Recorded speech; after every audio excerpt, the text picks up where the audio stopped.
All right, it's now 7:06 on Thursday, the 28th of August, and I'm George Shepherd, Chair of the Conservation Commission, and I call this meeting of the Conservation Commission to order. Present, we have, come on.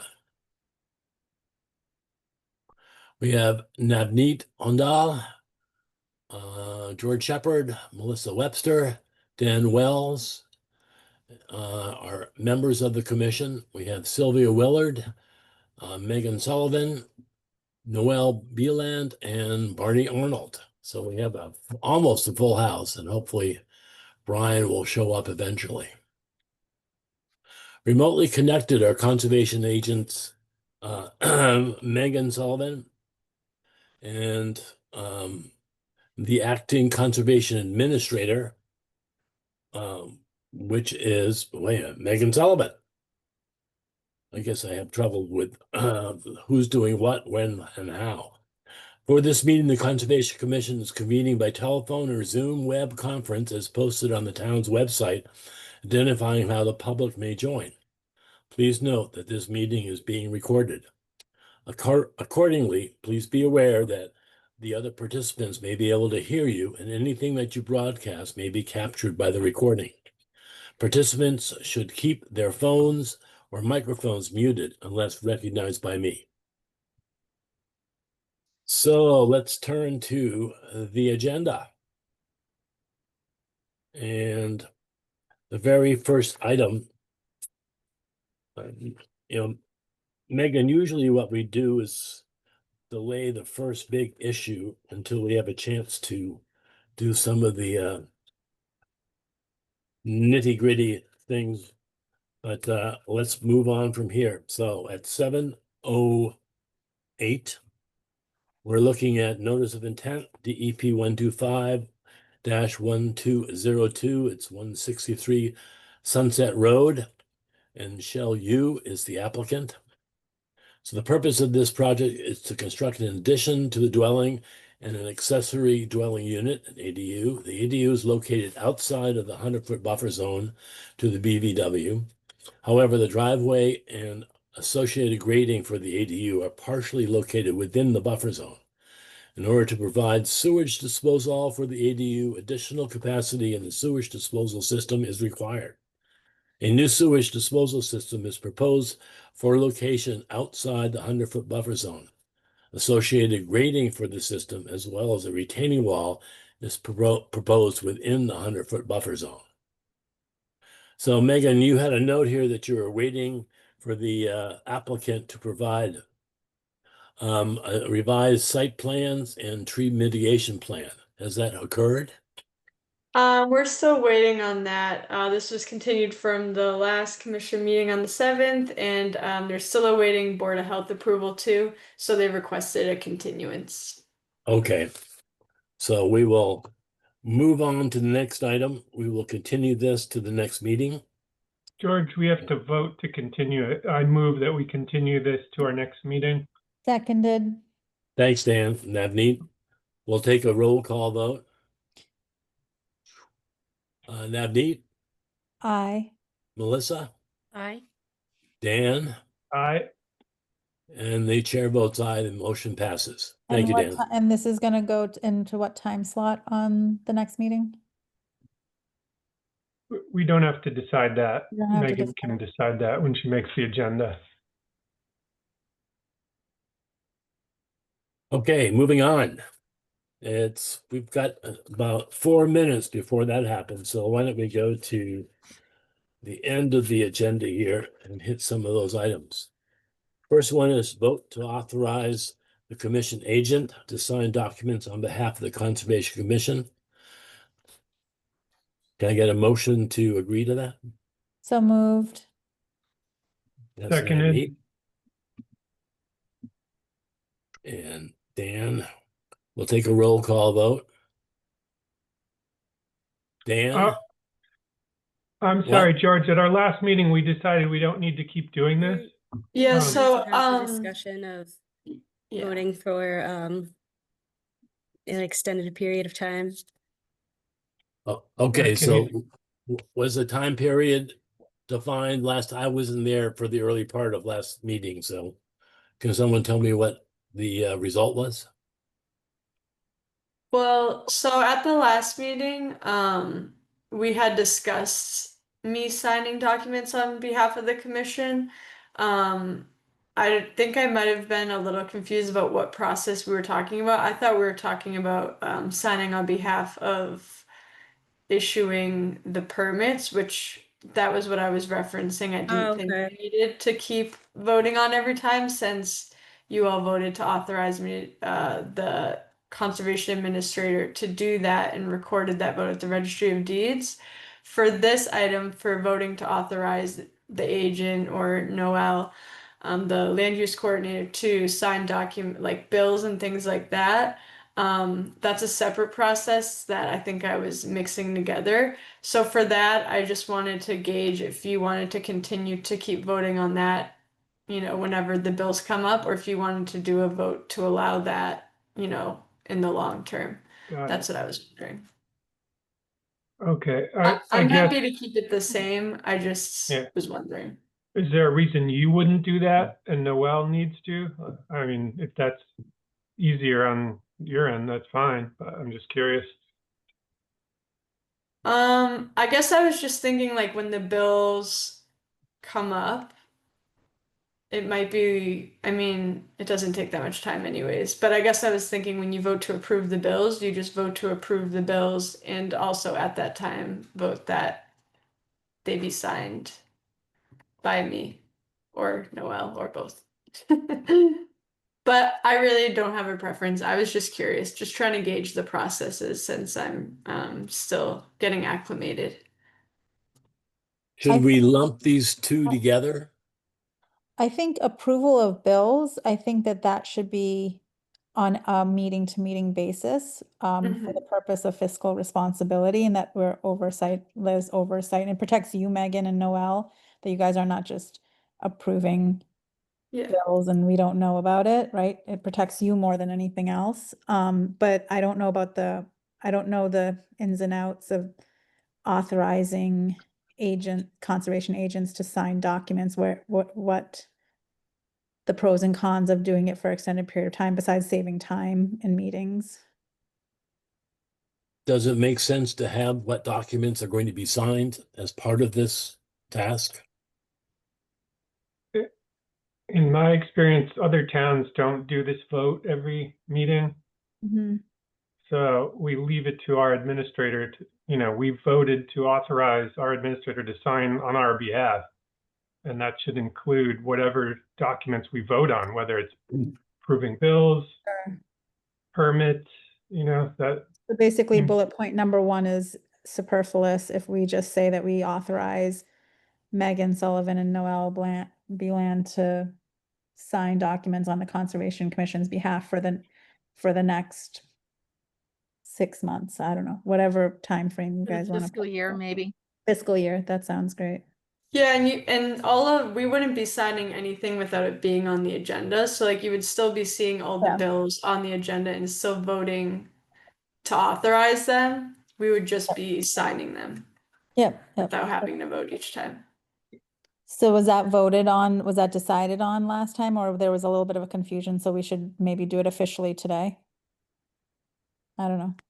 I think yeah, so, I'll yeah. make the motion that our administrator and land use coordinator have the authority to sign on the commission's behalf for all documents that the commission approves or votes upon. Seconded. We'll take a roll call vote then. Navneet, Aye. Melissa, Aye. Dan, Aye. and the chair votes aye. Motion passes. Okay. Interesting. So approval of bills. So we're going to keep this based upon Navneet's recommendation that these appear every time we have a meeting, just so we can track them. But I still believe that we as a commission get to approve all of them as one, or if there are questions, we can address that. So can I get a motion to Do the approval of bills. So moved. Second. Yeah, Melissa. We'll take a roll call vote. Dan, Aye. Melissa, Aye. Navneet, Aye. and the chair votes aye, the motion passes. All right, we need to go back to the regular agenda. The next item is notice of intention. DEP 125-1203. This is 42 Bingham Road, Assessor's Map 15, Parcel 27A. Applicant is Michael Napier. So we're seeking retroactive approval of the landscaping and hardscaping completed in order to comply with the outstanding order of conditions. So Megan, you added a lot of red comments here. Can you summarize that for us? Sure. I'm not sure. Is there anyone here for the applicant who might want to speak before I do?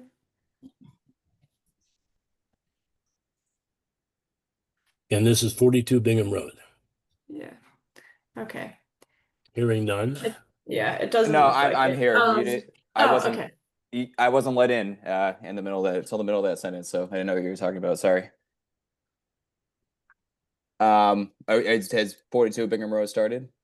Yeah, we Yes. just started it. So if you're Okay. prepared to give a summary, that'd be great. Okay, like I said, I only just got let into the meeting, so Okay. would you like me to run through the proposal? That'd be Yes, great. please. Thank Okay. you.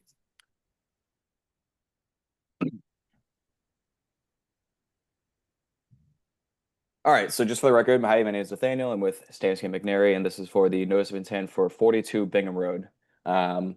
So some background is warranted. So this is a two-lot subdivision that was constructed through a common driveway over the last several years. It has the existing house closer to the street at 48, which is right here.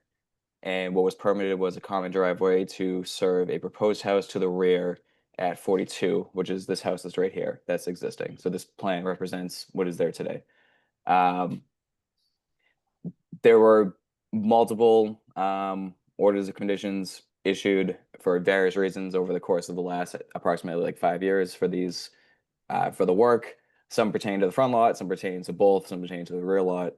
All have been closed out, had COCs issued, except for one, which is the there's so basically there's still an open order of conditions that revolved around construction of house 42, which is in the back.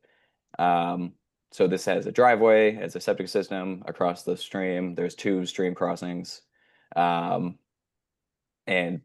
various other minor things. But basically, the order covered the bulk of the work. It covered the stream crossings, covered the house construction, work associated with the septic. It covered this footbridge right here, the driveway, things of that nature. And then there was a line in the order of conditions that outlined the fact that any landscaping and hardscape that was outside of what was originally placed on the plans would need its own separate order. So that is why we're here with the notice of intent today, right now. So this is a retroactive approval, or we are requesting retroactive approval for the landscaping and hardscaping that was done at house 42 that was not depicted and explicitly approved on the plans in the current open order. So just to run through kind of like the list of items, I tried to be very comprehensive with everything that did not appear in the plans. So working from the driveway going up, if you're coming into the house on the right side, there's a sort of landscaped retaining wall with shrubs planted in front of it. They're arborvitae for screening of the wall. And then right off the front of the house, there's a walkway that was constructed. And then making the way around, there was a patio in kind of the flat open area adjacent to the house underneath the deck next to where the septic tanks are. There's a couple other retaining walls that are just kind of, landscape features. The reason that all these walls exist are because of grade corrections that are being made during construction, decisions the contractor makes of how to grade around the house. And these ones in particular serve the fact that there is a higher grade on the sides of the house, and there's a walkout in the back. So it's just grade correction. That's the reason that they're there. And then going further around, I called them out, the number of shrubs and other plants that were put in that are technically landscape features that were not explicitly on the plans for mitigation purposes or anything else. There's about 20 shrubs over here, 3 arborvitae that were planted. Again, this is the landscaping. They sit in like a pretty basic plant bed against the edge of the lawn, and that's pretty much it. And then another smaller retaining wall, like again, just to cover where like a couple HVAC units are for grade corrections.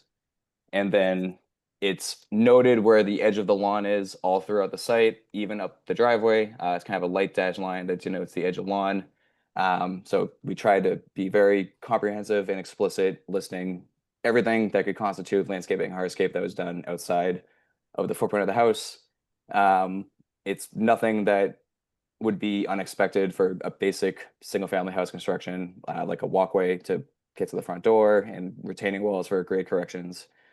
So really the purpose of this, just before I wrap up, is to make sure that we're fully complying with the other outstanding order conditions. I believe it's 1154 or something like that. That's the one that's still open that we did not receive a COC for, and this is one of the reasons. So the purpose of this is to bring the work into compliance so that everything can be closed out because all the work is done.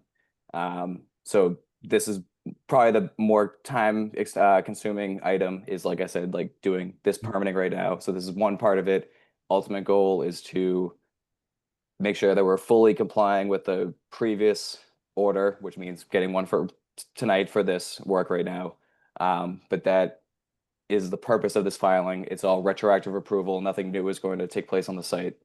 And that's pretty much my summary of this work. Of course, if you have any questions, let me know, but I'll give it back to the chair. Thank you. So Megan, did you get a chance to walk the site to observe these things? Yes, Noel and I both went out to the site, took a look. Everything that's been proposed or I guess executed already looks pretty minor in nature. So I don't really have any problems with this one. All right. Any commissioners have any questions or issues? If I may, George. So in the top center, the existing shrub plantings, and where it says edge of lawn. So is that the originally approved edge of lawn, or was some of the originally approved edge of lawn taken by the planting? To Nathaniel. Yep. I don't know. Well, yeah, I can't really answer that with certainty. Yeah. My point is, if that's the original approved edge of lawn, then work was done, even though they're plantings, which have some benefit, work was done to disturb buffer zone within 10, 15 feet of a wetland to put in plants that I'm guessing are not native, non-cultivar plants. Megan, do you have could you comment on that at all from what you saw?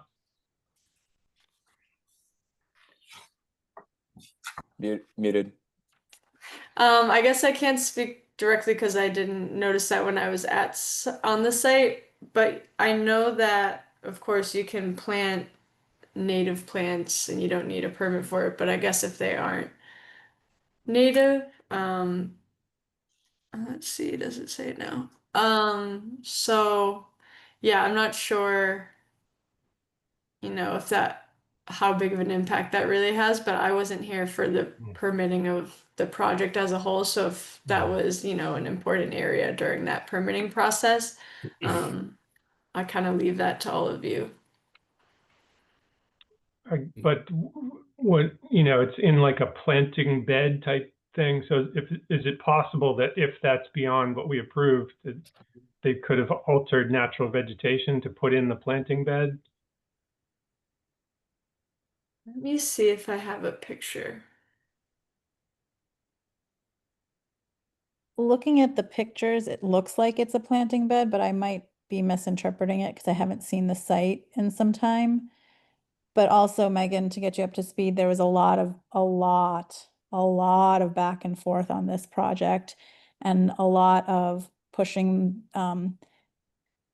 outside of what was approved, work that wasn't done as we had approved it. And so this just feels like another thing potentially, but again, I haven't seen it, so I don't know. But looking at the picture, it looks like a bed where the trees or the shrubs are planted. So more disruption than had originally been Permitted. agreed on. Mhm. But I don't know. I'm not certain. Nathaniel, Nathaniel, go ahead, Dan. Nathaniel, do you possibly have the original plan that you could bring up? Maybe we could Yeah. look at that. Yeah. I stopped screen sharing because I'm trying to open it right now. If you can give me like a minute, if that's okay. Sure. While you're doing that, Nathaniel, do you know what kind of shrubs were planted there? I see 3 arborvitae. Are the rest Yeah, native? there's arborvitae, which I believe some species of arborvitae are native. Yes. Other than that, I don't have an inventory of them. But you know, if it otherwise would have been lawn is not native either. So Mhm. plants to lawn is not very offensive in my opinion, or lawn to plants, I should say.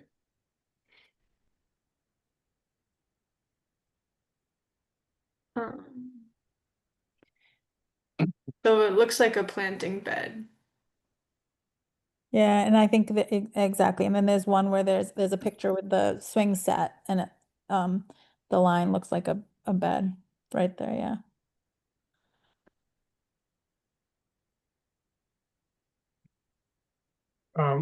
While we're waiting on Nathaniel, Yeah, sorry, it's just taking me a second. Sorry. is the erosion control supposed to be pulled out by now? Or is there a reason we're holding off on that? My recollection is that the erosion control is not there at this point. I There can see it in was- Megan's, So Yeah. I'm picture. just yeah. So all right. So I just opened the drawing, which is not a PDF that would look nice, and that plant bed is basically on the line of the erosion control drawing. So let me so hold on, let me go to the PDF and then screen share. So, and let me know if there's anything more I can show to make it clear. But basically, the erosion control line looks like this. Goes right in here, and then the edge of the lawn is a little bit outside where the erosion control is depicted on the plan, and then it kind of ties in right here. But the closest point right here, that's where the erosion control line was.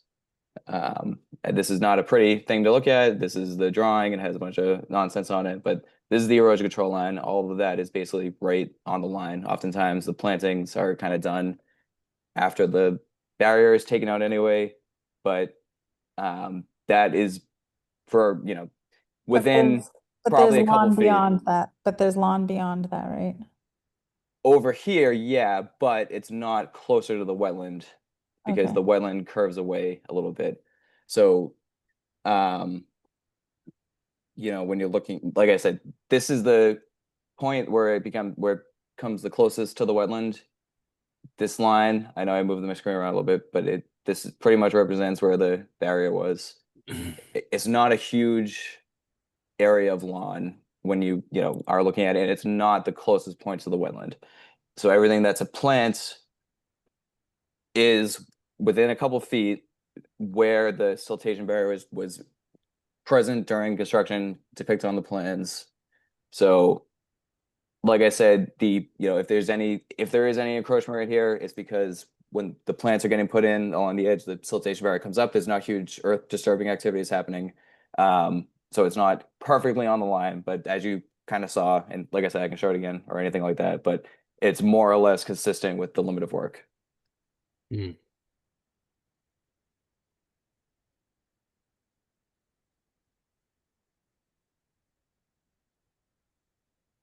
Okay, I mean, that seems reasonable for that part, but yeah, you did point, there is now lawn beyond the limit of work, so. Sylvia So brought this up is a proposal though this is what we're seeking Mhm. approval for. Yeah, And I it's understand, yep. yeah. So, Yep. so that would be an issue when we evaluate the COC for the overall project. There's a comment in the chat, George. From Sylvia, yes. My memory of the site is that there were native plants along the edge of the stream bank and that plantings were to be removed, set aside, and replanted. So the planting that was required was like 5 strips right here, 5 strips right here. It was extremely clear in the order. Like these 5 for the bridge, these 5, it was all overseen by the wetland scientist. This is the extra plants. All the mitigation plantings that we need to do, it was all overseen by the supervising wetland scientist. It was very, very clear on the plans. It was all, we looked at everything, we counted the plans, it was all followed. I guess the only thing that would be helpful is where you say, you say existing planted shrubs there on the right. So those were done properly, but it's hard to tell. Most of the things that you're before us tonight also say existing retaining wall. If those were a different color or something like that, so it's clear what you're specifically asking for approval for.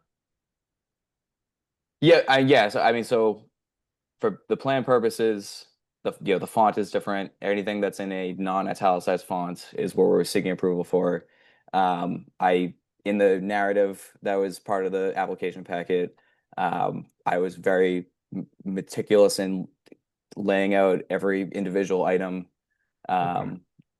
Basically, like everything that's on the plan, outside of like the house construction, which has already been approved. There's really I don't see any issue with the fact that it overlaps the houses on this plan and everything. Um, this is the landscaping, this is the present site, and the landscaping as it is. Like I said, the different font is meant to distinguish what we're seeking approval for. I can't really say proposed, which would distinguish it better because it's not proposed, it's there. I was trying to be as accurate as possible. I don't know if that Yeah, makes sense or I not. didn't notice the difference in font, so that's Yep. helpful. One final question, it's not related necessarily, but on the far right of the plan, it says remove existing wooden posts. What, can you just explain that? Yes. So there were supposed to be permanent monumentations along what is an edge of a conservation restriction. There were wooden posts that were installed during construction that were not set by survey, so they were not properly delineating this line. So part of this, and this is that was an issue that was brought up. I'm not sure if Dan, you in particular were at the COC hearing, but that was something that at least one member of the commission said that probably shouldn't be there. If it's a wooden post, it doesn't really belong there. So this proposal is to take them out. We have since gone and placed the correct monumentation there. So these markers are present. This part of this is also just to take the posts out. Okay, thank you. Yep.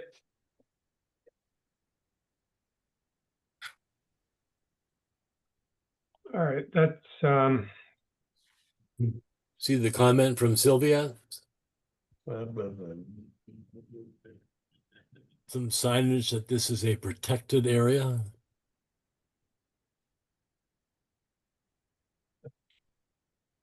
I guess. Did you want me to respond to that?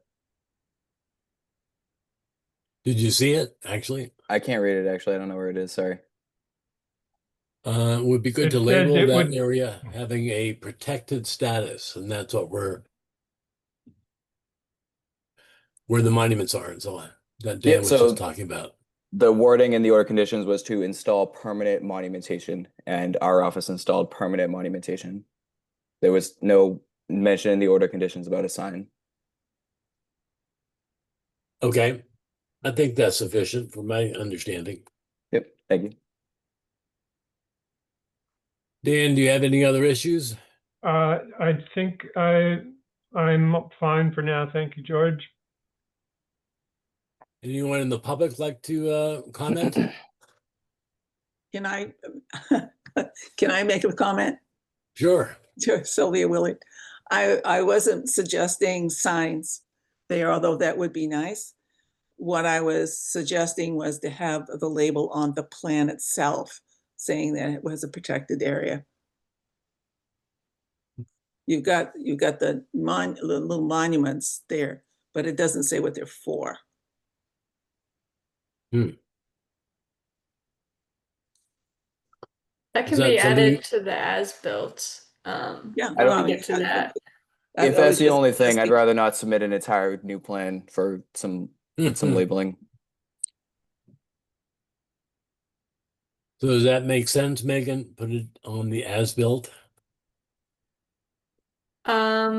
Yeah, I think so, because the as-built will be the plan of record for the property for, a long time. So definitely when it's time to review the certificate of compliance for this project and the other open order on this property, it will be important to have that labeled. And it's important also for the Conservation Restriction Advisory Committee to have it in their plan so that they know where the site is when they do their inspections. I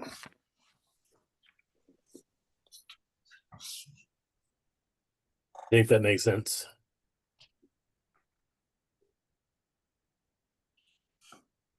So Dan, are we in good enough shape to approve this recommendation?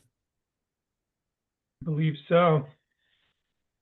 Can I get a motion to accept the recommendation, the OOCs for 125-1154? First, we should close the hearing, George. I move we Okay. close the public hearing for DEP 125-1203. Seconded. We'll take a roll call vote. Navneet, Aye. Melissa, Aye. Dan, Aye. and the chair votes aye. Motion passes. And then can I get a motion to accept the order of conditions on 125-1154? I moved. Seconded. So that was Melissa and Dan. We'll take a roll call vote. Dan, Aye. Melissa, Aye. Navneet, Aye. and the chair votes aye. The motion passes. All right, thank you, everyone. Thank you. We're a little late for the next one. So this is notice of intent DEP 125-1205, 138 East Street, Assessors Map 22, Parcel 62-B1. Applicant is Chad Moran. So this is removal of a 1,000-square-foot barn and construction of a new 1,200-square-foot barn, replacement of an existing buried electrical line, removal of one mature red maple tree, treatment and removal of Japanese knotweed within the 100-foot buffer zone to the boarding BVW. So this, and Megan, you had a comment here, the new barn is proposed on a concrete slab with no foundation, right? So you visited there. Yeah, I visited the site. I was just giving a summary of the work, but I don't know. I see that Chad is here. I don't know if he wants to present a little bit first, Sure.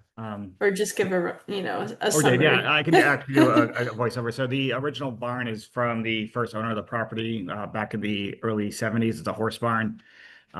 The second owner of the property installed a concrete slab in 2/3 of the barn itself. The barn itself is in quite a bit of disrepair, leaking and falling in. And I've tried to keep as much water out because we store lawn equipment in the bottom right now by reinstalling plexiglass windows, which are I'm not a carpenter, so apologies there. But what we like to do is to go ahead and replace the barn and make it 5 feet wider, moving away from the wetland itself, from the closest point of the wetland, but generally putting the structure right back in the same footprint. As part of this project, we are looking to upgrade our electrical. So we have a 200 amp electrical going to the house right now. We had previously done some work to the house to add some mini splits. We redid the prior existing pool and added in a heater, and looking at the kind of overall a load for the electrical house, the electrician was recommending that we either add load shed and breakers or to upgrade the service, especially with adding electrical to the barn itself. And you can see the proposed electrical route is essentially a replacement following the same path. We were anticipating Eversource to take it from the transformer to the handhole, but they have told us that we're responsible for everything from the transformer all the way to the house, which was a nice surprise. Nice. I'm being polite. Never mind. I have my daughter on my lap, so she's been to as many of these meetings as I have. Sylvia, she was an infant when we bought the property, and we had to go through the committee previously for natural gas.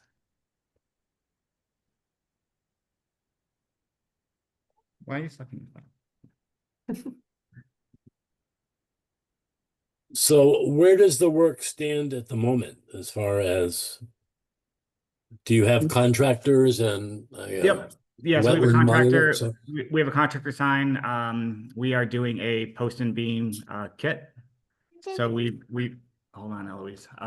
We've ordered the kit, but no work has been done on the property other than dig safe and mapping things out.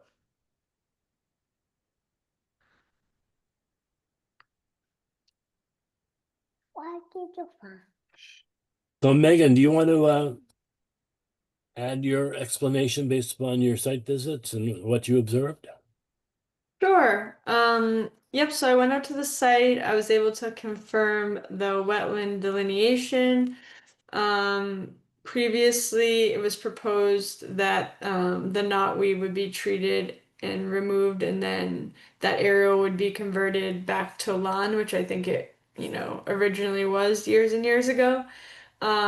But Chad agreed to do some native wetland plantings instead of converting it to lawn. So I provided him with a list of native plants that would be great to plant there. I wanted to note that DEP did post a comment, but it was just relative to the stream on the, let's see, east portion of the parcel. And they just noted that that stream is perennial, so it has a 200-foot riverfront area, but all the work is outside of the 200-foot riverfront area. So, kind of just an informational comment from them. And then the last thing I wanted to note about the project, just to make the commission aware, is that there was an area of flagged wetland that, has been maintained as, it's been mowed. It's a lawn area with trees. It seems like it's been historically maintained like that for quite a while. So I just wanted to let the commission know that that is a wetland area that's being mowed currently, and if you want to consider maybe having it naturalize and not mowed. So that was just one item that I wanted to present to you all and see what you thought. But other than that, the work seems pretty straightforward. With the correct erosion controls in and everything, I don't really see much impact to the wetlands. And removing the knotweed will be a positive attribute. So, no problems really for me here. If I may, George, I'm just curious about the methodology for the knotweed removal. And because, it's very close to the wetland and there's a mapped potential vernal pool just south of there. So I would want to be cautious. Maybe to the owner, what do you have someone lined up to do that work? Not yet. We were hoping to use herbicides, but we can definitely, we're open to different optionality.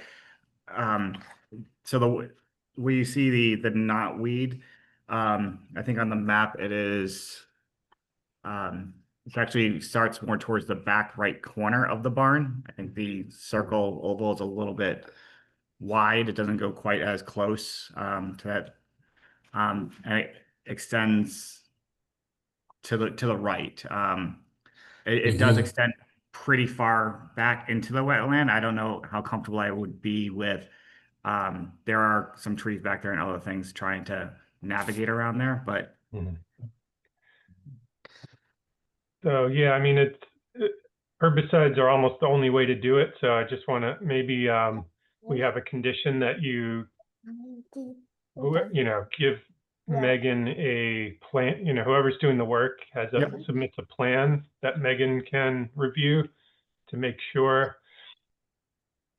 there's no concerns about time of year, so we know who's doing it. That's one comment, and then the other comment is about what would be replanted there. And Megan said she gave you a list, technically referred to them as wetland plants. I don't know if they're more buffer zone technically plants, but clearly native plants that do well near wetlands, or I just want to make sure that they're not plants that only grow in wetlands, because that is an upland. yes, so Megan did go ahead and she did go ahead and share the planting. And as I mentioned to Megan, I think my preference there, either way, was probably not to do all lawn, but likely put some trees. And so we're looking at doing probably a red maple and maybe some sweet gum trees. Perfect. Okay. So again, maybe we have a special condition that when it comes time to planting, you can get approval administratively for this, just let Megan know what you're planning to put in. Mm-hmm. And I think that the one picture that Megan has on her screen is probably a good one, where that's the back. You're looking at that back corner is the back right corner of the barn on the plan, and the knotweed starts right around the corner from the barn. Right. So it's probably the survey. I probably should have had them update that circle a little bit more. But yeah, it's probably growing every day as it spreads, right? So I think the general concept is Megan should be in the loop in terms of what's happening there. Yep. Yeah, Megan's been fantastic with helping this. This is kind of first time her and Dave both. Dave's on the line. Hi, Dave. So if Megan's going to be communicating with the owner, what's the next step for the commission? Do we just need to understand what the plan is going to be? Well, I'm suggesting, George, we approve it with the special conditions that require, before the work takes place, they have to get approval from Megan without having to come back to the full commission. Okay. I guess one more question to Chad, in terms of allowing that lawn to return to a wetland. Do you understand that, and you agree to that? I have no problem with it. It's less mowing that I have to do. That was an area that had previously been mowed. So if we're able to go back to the survey, and One moment. sorry. No, don't be sorry. Here it is.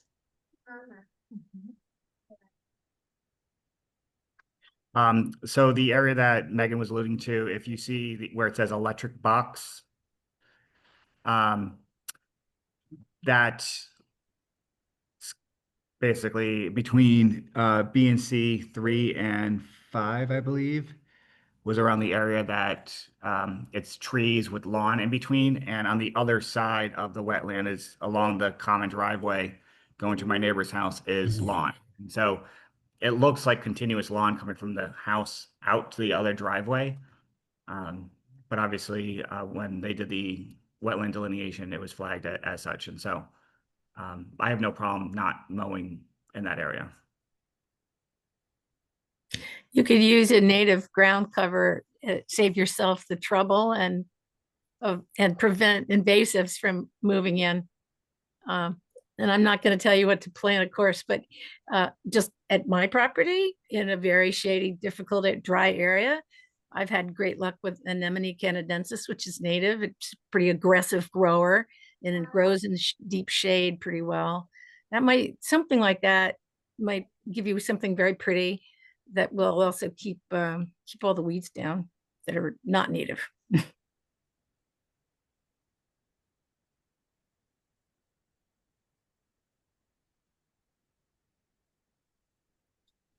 All right. Are we ready to basically close this and leave the work to Megan to monitor and make recommendations?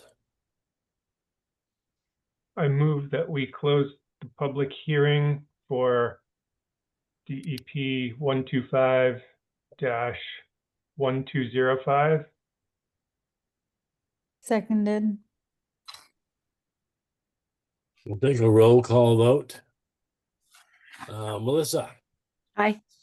Dan, Aye. Navneet, Aye. and the chair votes aye. The motion passes.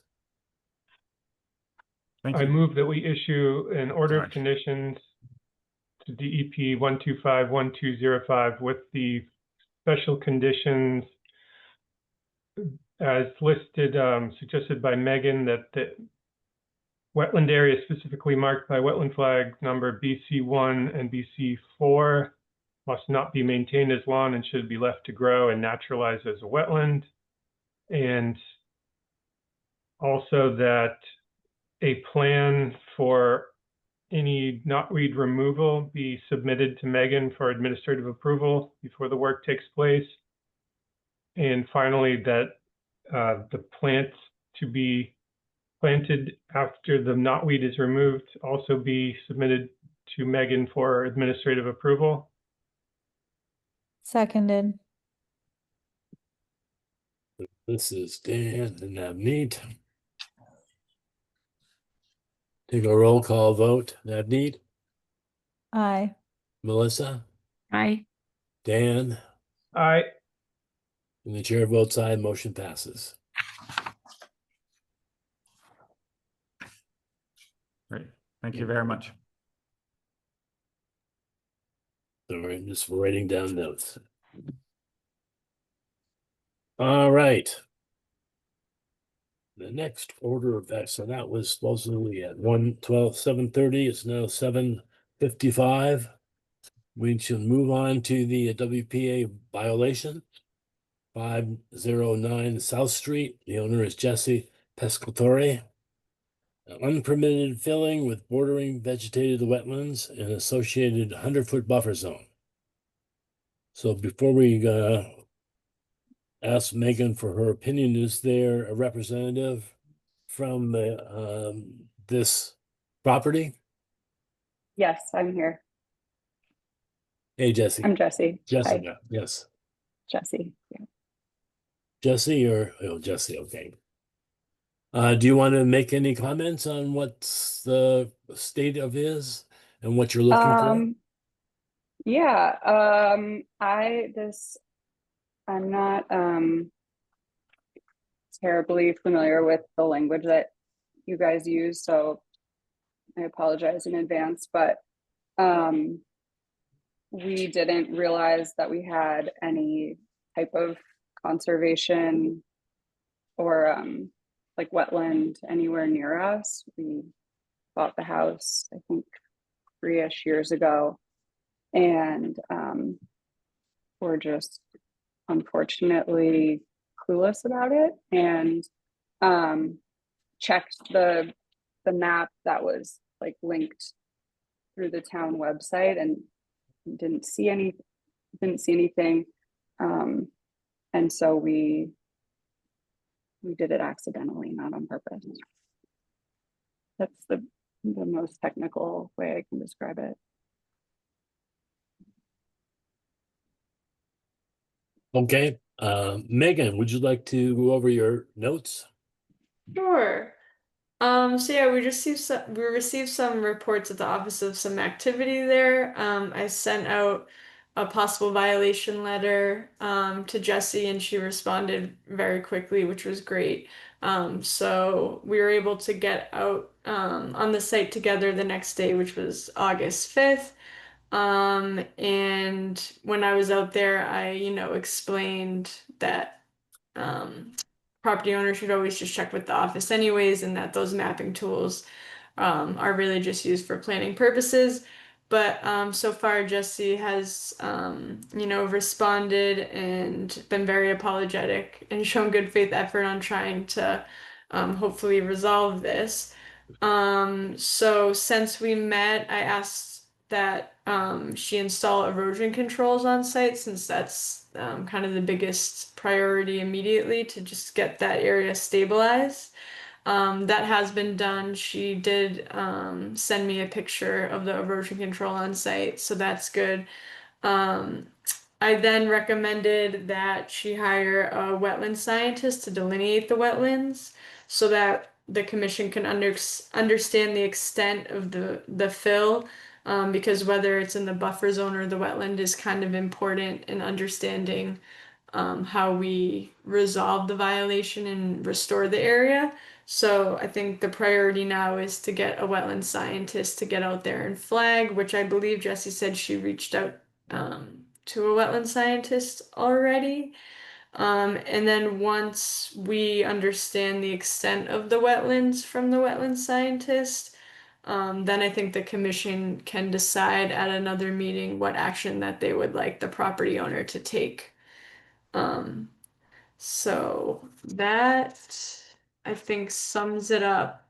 Jesse, do you have anything else to report about your contact with the wetland scientist or maybe any schedule you could provide of when they are able to get out there or a timeline?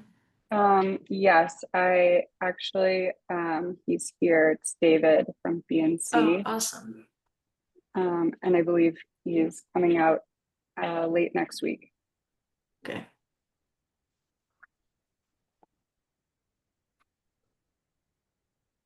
Yeah, so I just wanted to put this on the agenda tonight, to make the commission aware of it. I'm not sure if there's really any action to be taken tonight. I just wanted to familiarize you with, the commission and the process, and the process of working together. And hopefully, once we get the delineation from David, we can come up with a plan at another meeting of, what might be required. That sounds good. So I would, Jesse, recommend you keep Megan in the loop. And as you get your wetland scientist to develop what you think is the plan and present it back to us, and then we can review it and make recommendations and so on, and hopefully get you going. Great. Thank you guys so much. Dan, do we need to continue this with a formal vote? No, I think this is just an item for our interest, but there's nothing to vote on. Okay. Info only. Moving on. Red line change request. This is for 41 Lowell Street, Police Station. We'll see Matthew's ready. So the police station renovation DEP file 125-1081 proposed update to septic and pump chamber, in addition of a holding tank associated with the approved garage for floor spills and floor drainage within a 100-foot buffer zone and within the existing limit of work. And so, is there a representative from this particular request? Yes, that's me, Matthew Stengel with Land Tech Consultants. Okay. Would you like me to share my screen so that you can see the plan? Yes, please. Okay.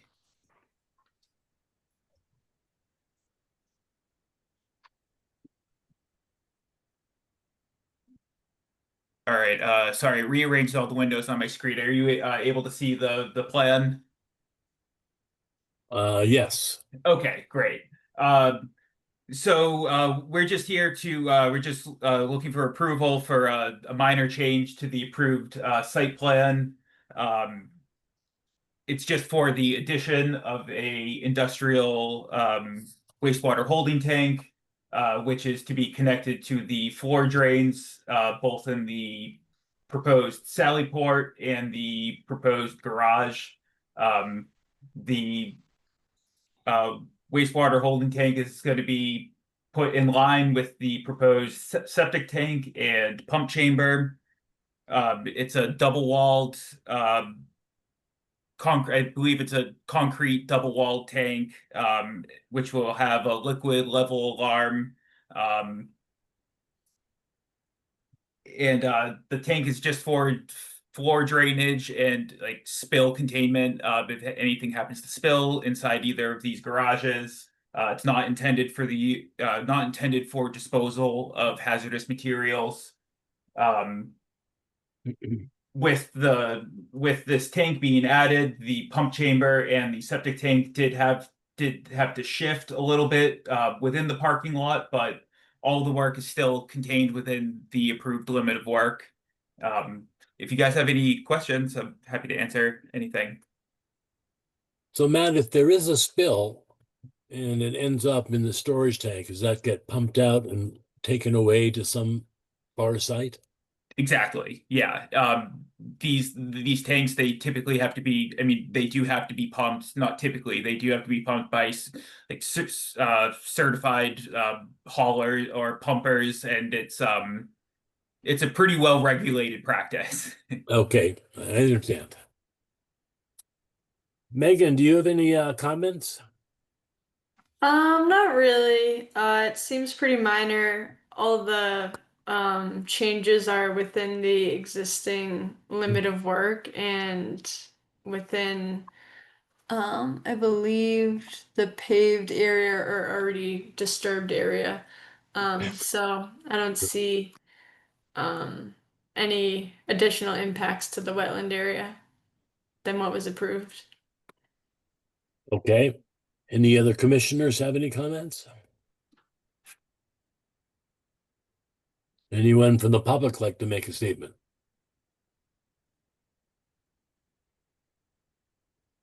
Then I think I'd like a motion to approve this red line change request.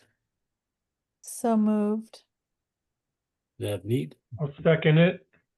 Dan, you guys, you're quite the pair tonight between the two of you. We'll take a roll call vote. Dan, Aye. Melissa, Aye. Navneet, Aye. and the chair votes aye, the motion passes. Thank you, Matt. Thank you. Have a good night. Good night.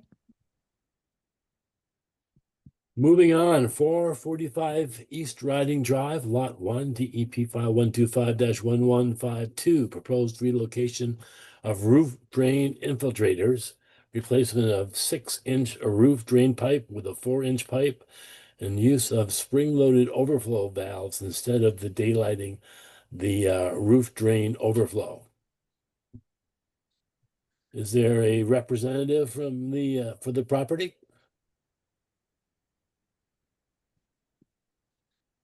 Not hearing one. Megan, did you get a chance to look at this?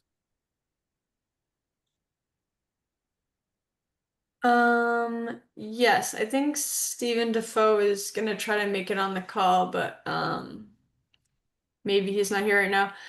But yeah, they basically just want to change the location of the roof drains, and actually are proposing it further away from the wetland than originally. Let me see if I can get the plan up.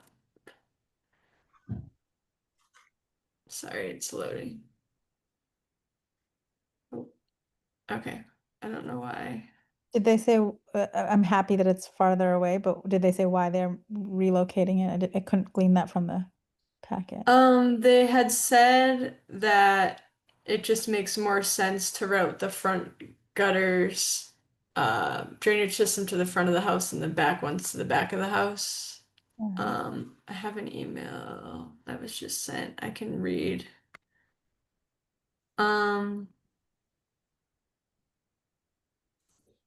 We are crossing a gas, electrical, and well line. That's why we want to put one up front. And with that, it actually puts us further away from the wetland because it's in front of the house, not behind the house with the wetlands. So hopefully it's a no-brainer. So the pit in the back will take care of the gutters in the back, and the pit in the front will take care of the gutters in the front.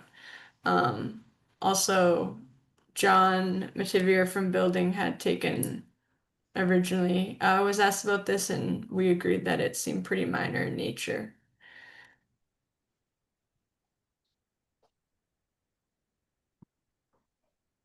Do any commissioners have any comments?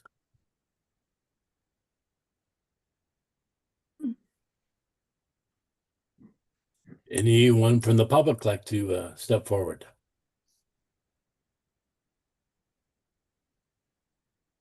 I guess not. Can I get a motion to, sorry, go ahead. That we approve the red line change on 445 East Riding Drive, Lot 1, DP, file 1251152. Second, We'll take a roll call vote as usual. Navneet, Aye. Melissa, Aye. Dan, aye. and the chair votes aye. The motion passes. All right, we're down to tree removals. First one is 148 Rutland Street. David Murison, he's a new owner of this property. Removal of 3 healthy medium-sized maple trees and 1 large, very large oak tree in close proximity to the existing structures, but it's within the 100-foot buffer zone. This was continued from 8/7/25. Melissa, Nick, and I, along with Megan, did a site visit. And I guess, Megan, do you have any, well, is there a representative from the owner here? Not hearing any. Megan, do you want to summarize anything that we observed? You have quite a summary here somewhere. Where'd it go? Yeah, I think I had more of a summary at the last meeting, but because we kind of went over what the proposal was at the last meeting, I'm not sure if I have any additional comments. It was great that a few of the commissioners were able to get out to the site and really see the trees in person and how close a few of them are to the structure, and how large that giant oak is in the back that's essentially touching the shed. So I think at this point, it's really just up to the commission, how they want to act on this. If they want to, I think one of the points of discussion that we had at the last meeting that hadn't really been resolved was whether or not you wanted to require mitigation with the removal of the trees.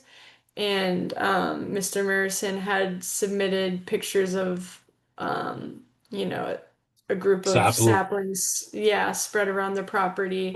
Yeah, right. And we were able to see those in person. So I think the site visit maybe was helpful for some of the commissioners to gauge, once these trees are removed, do we want to require extra plantings, or do we think the area is naturalized enough and we don't want to encourage them planting more trees close to the structures that exist there now? So I think it's up to the commission at this point to decide that.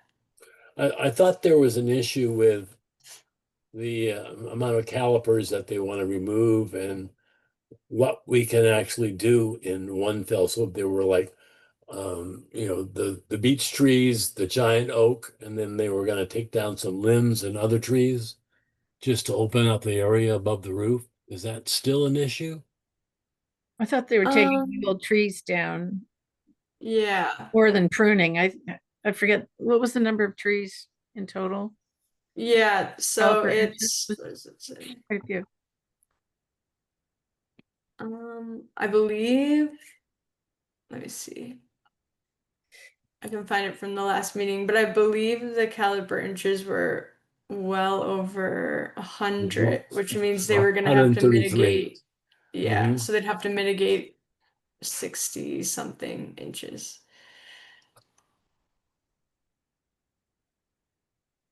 But they had what, a couple of beech trees, that giant oak. They were, Pardon? yeah, they were willing to leave the beech trees if we wanted them to.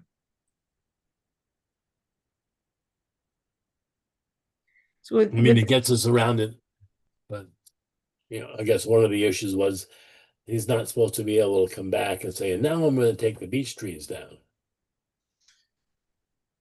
Yeah, exactly. So one of the options is, if they want to remove the four trees that are on the agenda tonight and also the beech trees, then maybe a RDA would be a better filing route because it's a larger scope of work.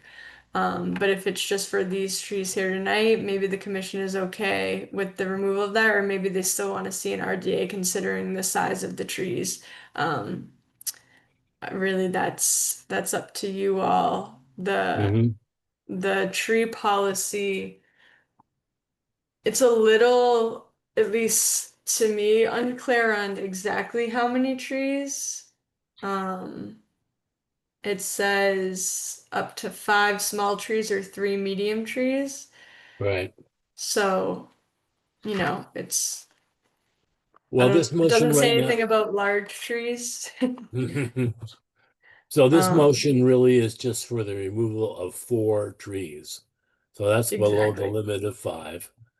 So I guess I have no problem with them trying to preserve their house and get rid of things falling on the roof and causing problems with their, moss and everything else. So I'm in favor of moving this forward. Does any commissioners have any comments?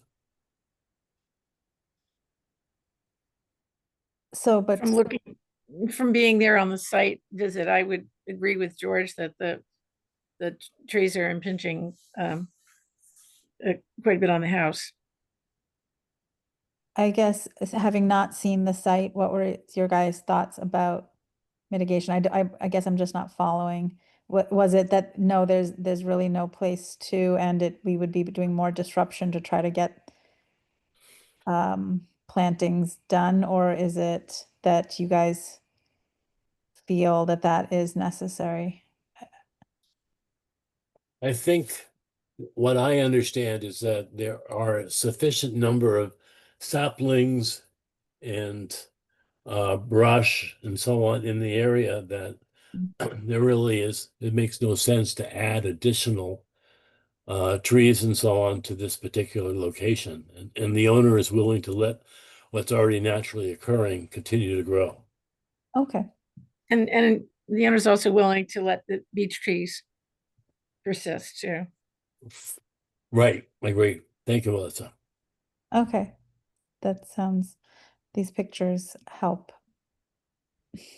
Yeah.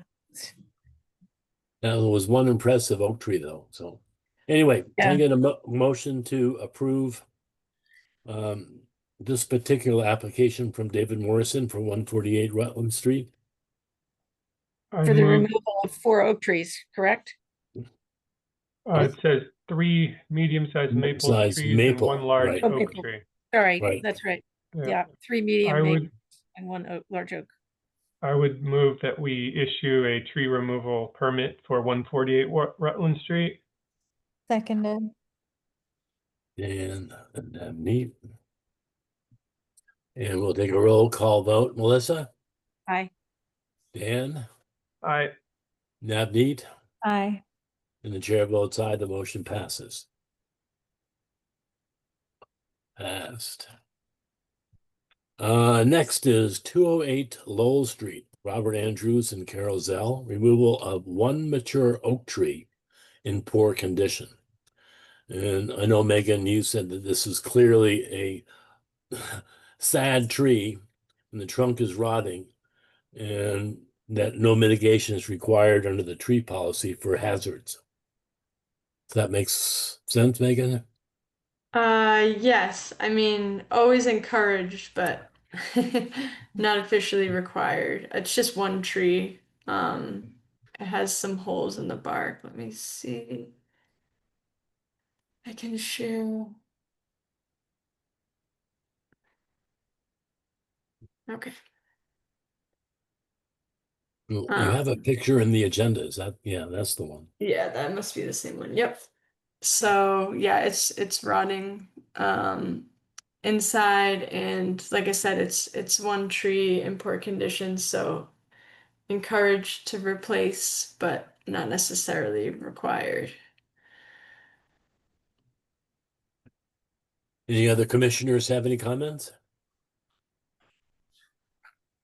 Anyone from the public like to make a recommendation? Then can I get a motion to approve the removal of one mature oak tree from the property at 208 Lowell Street? So moved. Second. Neat. Melissa? Take a roll call vote.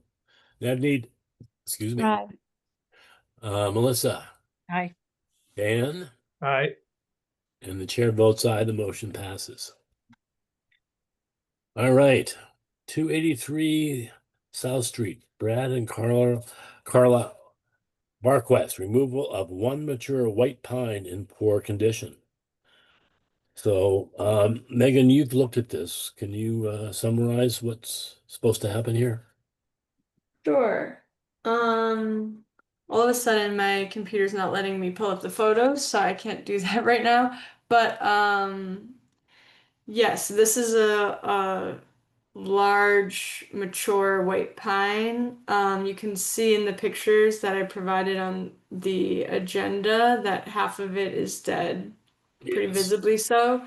I had asked the property owner how the tree will be removed, just because it's in like a wooded area that's pretty close to where the wetland line is, according to past delineations on that property. So I wanted to make sure that they weren't bringing, hauling machinery back there, but they said that they're going to be operating the crane from the driveway. So there shouldn't be any impact or I guess no ground disturbance to that jurisdictional area. And again, this is a hazard tree since it's already dying, so mitigation isn't required. It's in a wooded area, so I'm sure some other saplings underneath it will do better when it's removed. Take over, yes. Mhm. Any comments from commissioners? Anyone in the public? Oh, and they did say that they would leave what is it? Totem. Like a 10-foot height Totem. for wildlife. Totem? Yeah. Exactly. Oh, I didn't hear that. Okay.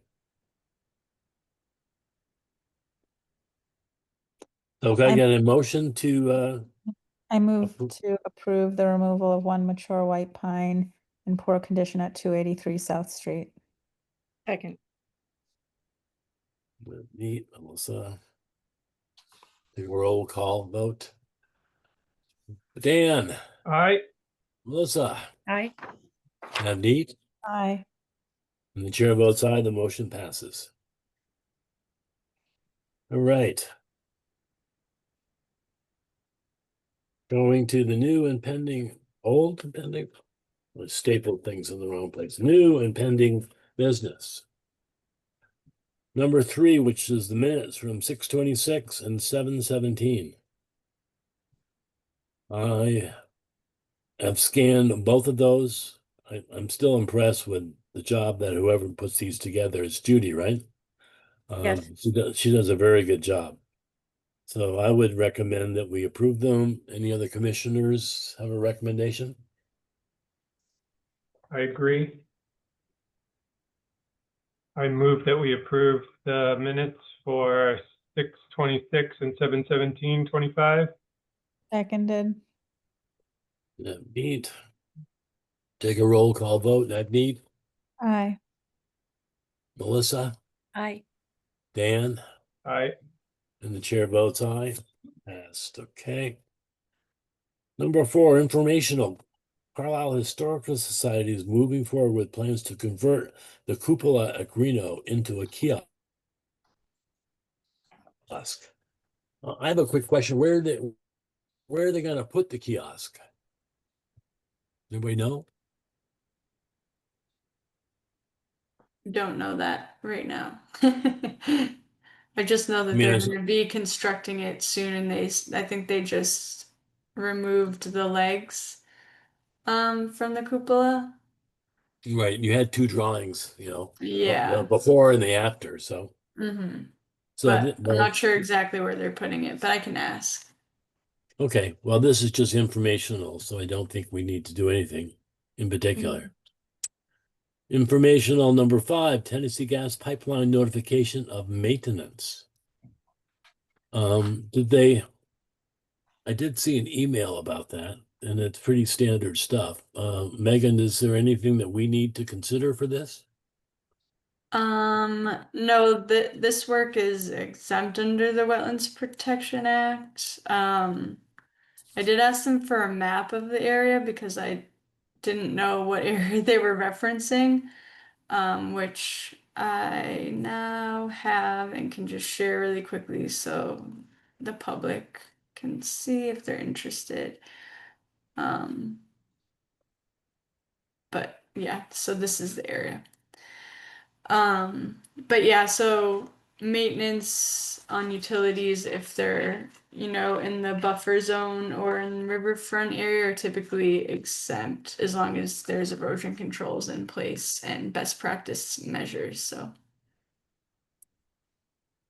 this is kind of just like a courtesy notification, which they should be sending us. So just important to note so we know. Will they notify us when they're completed? Probably not, but I can ask them to. I don't think they'll do it on their own, but I can certainly ask. Well, it certainly couldn't hurt to get that. Mm-hmm. All right, number 6, vote to recommend the select. wait, Oh, wait. sorry. Yeah, Sylvia, sorry. First of all, I want to say Megan included the letter that came from the Tennessee Gas folks. And in the past, all we've gotten was a little postcard. So the letter with a description of what it is that they're planning to do is magnificent compared with what we used to get. One thing that I did do is when I saw it, I sent it on to Steve Tobin, because a few years ago when Tennessee Gas proposed their 5-year maintenance plan for this type of a project, it was going to go right through a rare species property for a rare plant. And a lot of this is mowing. And we worked really hard to get some protections around the rare species area, the plant area. So I believe this is probably what is before you now is more in the area around the bog.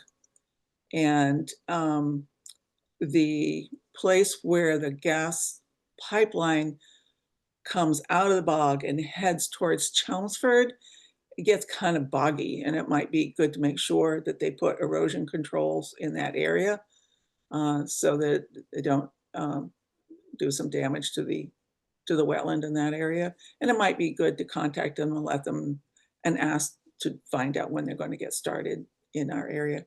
I have a question. So the map that we just saw, that's the cornfield behind my house. Oh, is it? Yeah, are they? I was trying to find the bog on that map. No, I so think the bog is to the just west. east. No, West. it's to the west of what's on this map, a good quarter of a mile away. Mm-hmm. It continues on and goes through John Ballantyne's property, then through the bog and into Chelmsford. Well, the question is, what are they repairing? Are they repairing the whole pipeline, or are they repairing two little yellow boxes where they're replacing? What are they? I don't know what they're doing. So it says existing cable repair, Right. ground bed replacement, and a node replacement, and then I believe in the letter. So are they repairing anything, Megan, that's not on that picture? No, Then not to they're my not coming knowledge. anywhere close to the bog.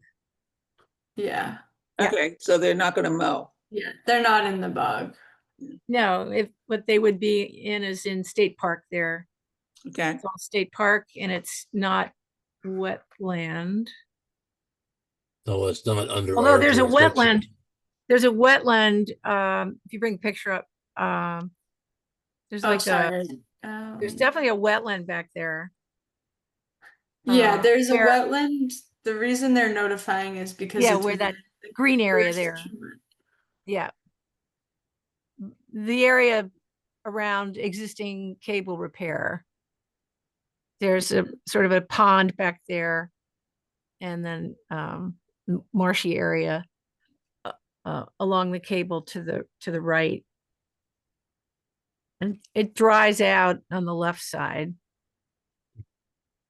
to the left of the lawn of that Chelmsford property, that little street that comes north-south. Yeah, to the left of all of that is pretty dry, but where it says existing cable repair, that area, those where you can see the wooded area, that those trees are surrounding a marshy area. Yeah.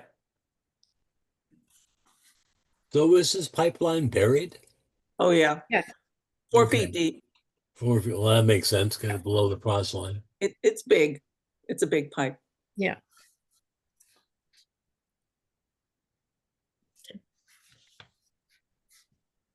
So did we reach a conclusion about whether we need to worry about the wetlands in that area? I can ask them to let me know when they start work. So once they do and they have the erosion control set up, I can check to make sure it's sufficient. But the work that they are doing is exempt, but it's still worth checking Knowing, once they yeah. start. Yeah. And have we identified rare species in this particular location? No, No. Sylvia's muted, but okay.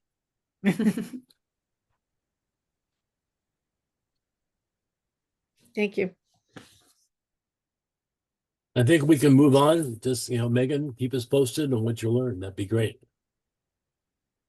Number 6, vote to recommend the select board that Jonathan DeCock be appointed to the Suasco River Stewardship Council as Carlisle's alternate representative. Is that something that the Conscom is supposed to recommend? To my knowledge, it's not required, but it doesn't hurt. I think with Well, all of his I've read work, I think with all of his work, on this, the mitigations yeah, on mitigation and knotweed all, and so I mean, on. Yep. yeah, I mean, he's just the perfect person, so I wouldn't be opposed to putting that recommendation forward, whatever little or however much that matters to the select board. I agree. I'd vote for him for president, but anyway. All right, so can I get a motion to approve? So moved. Neat. Second. Melissa, we'll take a roll call vote. Neat. Aye. Dan, I, Melissa, Aye. chair votes aye. Motion is passed. All right, number 7, the Conservation Office received a grievance regarding the Land Steward Committee. Sorry, was that in the packet? This came quite a while ago, as I recall. Do we have a representative for this grievance? Melissa, Megan, you're muted. Oh, sorry. I think this came in either right before the last meeting where it was too late to put it on the agenda or like the next day. So it has been a few weeks, but this was the soonest I could get it on an agenda. So yeah, I just wanted to make the commission aware of it, distribute the email. I was gonna put it up on the screen, but I don't wanna put up the person's name and I have to cross it out, Yeah, which no, can I be agree. rough. So But this, hopefully, oh, go ahead, George. I was gonna say, so really this is just a point of information that there has been, a grievance submitted. I don't know what we're supposed to do with it, but and it is Um, LCS that's LSC rather, that it's a grievance against, I gather. yeah, I guess it's just important to know since they're under the commission's purview. So, ultimately it's good to be up to date with, what they're doing, and if they're having problems, try to facilitate to prevent future problems from happening. Go ahead, Naomi. Go ahead, Yeah, Debbie. so this is like, I'm going to speak off the cuff a little bit here. So we gave LSC their sort of, we voted to create Empower them. like sort of empower them to be their somewhat, not independent, but their self-sufficient body to some extent. And I use that word some extent because this is where my issue arises, with their own budget, and they take that monies to help maintain these properties in our town, properties we all love and care about. But then that sort of like, they're kind of separate, but they're under our purview. That's where the lines are gray for me, and I don't understand.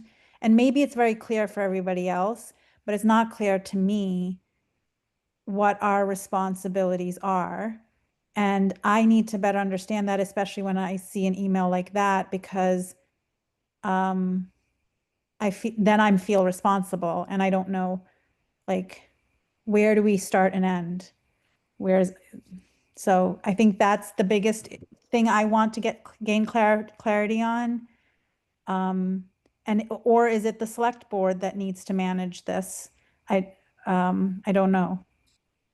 So I'm kind of posing this as a question / concern. Yeah, Well, I I would think, share. go ahead. Yeah, I share your concern about that. And at our meeting back in June, when we were discussing the FOSS herbicide report, I made a recommendation that we consider setting some guardrails around, or slightly refining, if you will, what we're asking of LSC in regard to transparency, around two things. One was guardrail around that they would need our approval to reassign money in their budget from one thing to another. In other words, revise their budget. That we should have some oversight, at least to look at the budget and agree to how they're going to spend the money. And the second thing was if they wanted to change, significantly change land use, that they should have to come to us and for approval on that too. And those are doesn't seem terribly onerous in terms of constraints around how they work and act. Those are constraints really around significant changes to their intention. And I think that would add some transparency. But I don't know that fully addresses the concerns raised in the letter from one of our citizens. Has everybody read? I think that's an important thing. Has everybody on the commission read the letter prior to tonight's meeting?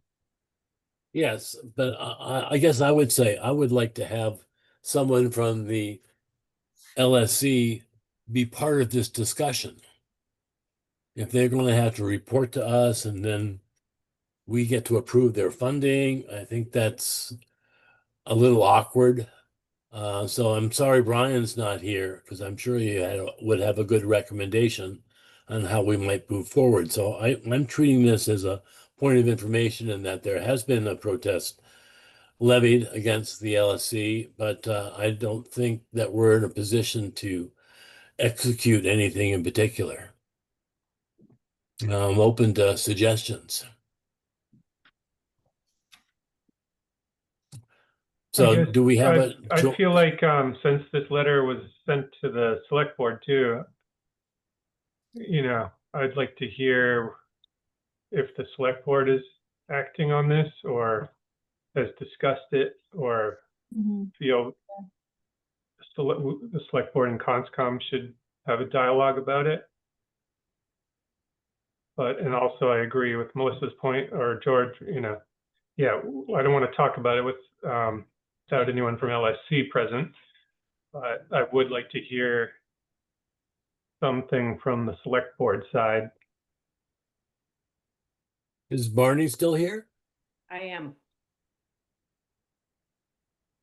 Well, I'm not, because we do get various letters, I'm not totally sure which letter you're referring to, but if it's the one I think it is, because it was about the LSC and because it, as Navneet was saying, it falls under conscom for oversight, or however you want to describe it. We, as the select board, were not going to take it up in a public way, but I think that our chair, Scott Triola, was going to reach out to, I'm not sure if he was going to reach out to you, George, or to someone else on the commission to discuss it. Okay, I don't think I've seen anything yet. Yeah, but again, I'm hampered a little bit by not knowing exactly, which letter you're referring to, because actually a couple of them have been submitted to the select board in All this dealing with area. the LSC? Yeah, both of them. Yeah, Both, two of them, okay. yeah, Because I've only seen the one that I'm familiar with. yeah. I guess what would be helpful is, someone, I don't know, Megan, this was before you were around, but someone could kind of summarize what did the conscom vote, when did we vote that, and then we have that kind of in front of us. If Melissa, you're proposing maybe some modifications to that. I thought we had like a 1-year trial period or something. So when would that come up? So just having all the facts kind of consolidated would be helpful as a commissioner, I think. We could also consider asking rather than telling as a first step. And, if we ask nicely that they please seek our advice, counsel, and approval, if you will, on budget reallocations and land use changes, but then they don't, then we could consider changing Can I ask changing a a question? document. Megan, do you or Noel or both attend all of their meetings? I don't think either of us do, but I was gonna, So that, and I think that's part of, being the pediatric provider that I am, I think that this is like raising the LSC to like graduate into this role. And some of it might just be like not knowing some of the transparency stuff and like keeping things,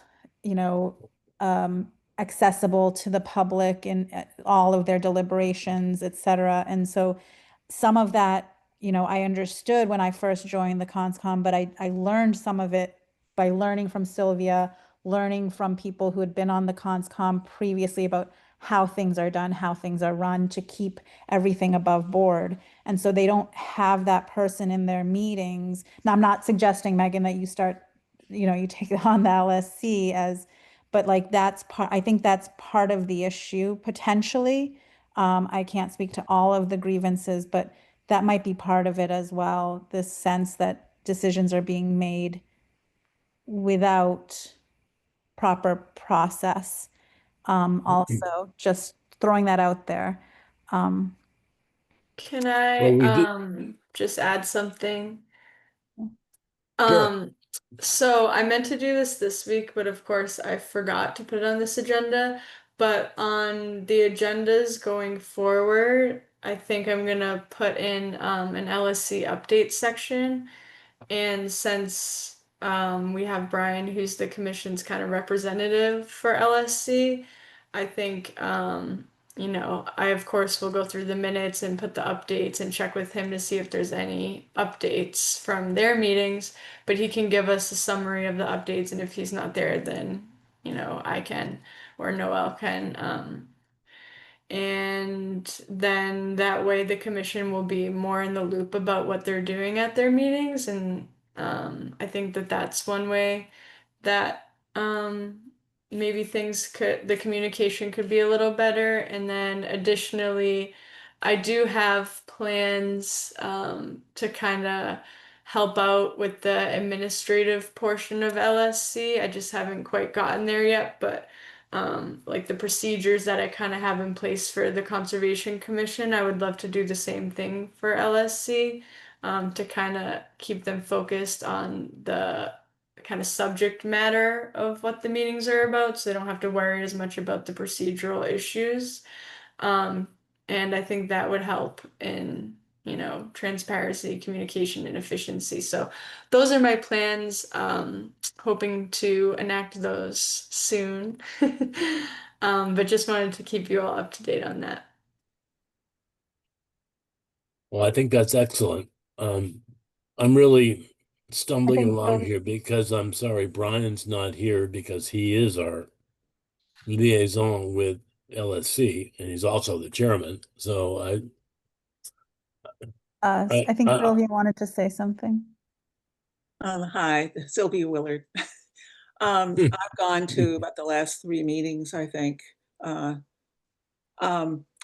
Brian really has his hands full as chair of a committee with 11 and possibly 12 members. And I think trying to keep everybody, plus the public, all sort of rounded up and on track would be a challenge for anybody. I would like to suggest that it might be helpful if someone on the commission goes to a meeting at some point and just sort of sit back and listen. And I think it would be very helpful for you all, for the commission to have somebody there that's observing what's going on. And I don't mean to say that meaning a negative thing, but it just, I am astonished that anyone can run a committee with 11 or 12 people on it. And they're planning a subcommittee and they're sort of getting the numbers down and they're down to 6. And that's still a lot of people to try to get their arms around a project. So it's, you know, it might be good for somebody on the commission to attend one of their meetings. They're on Zoom as well as in person. Just my thoughts. I have some thoughts too that I can talk with Megan about, might be helpful too. But I won't bother you with them now. thank you, Sylvia. You know, your insight's always valuable. So I'm of the opinion at the moment we need to leave this discussion for now until we get more information. There is some public here. What's that, Sylvia? There is some public here that might have some thoughts, but it's up to you whether you want to hear from them, obviously. Oh, I see. And Nick has joined us. Nick, Yes. when did you show up? A long time ago. Oh, I've been on for 10-ish minutes or so. 10, 15 okay. minutes. Around about 8:30. So is there someone in the public who would like to make a comment about this issue?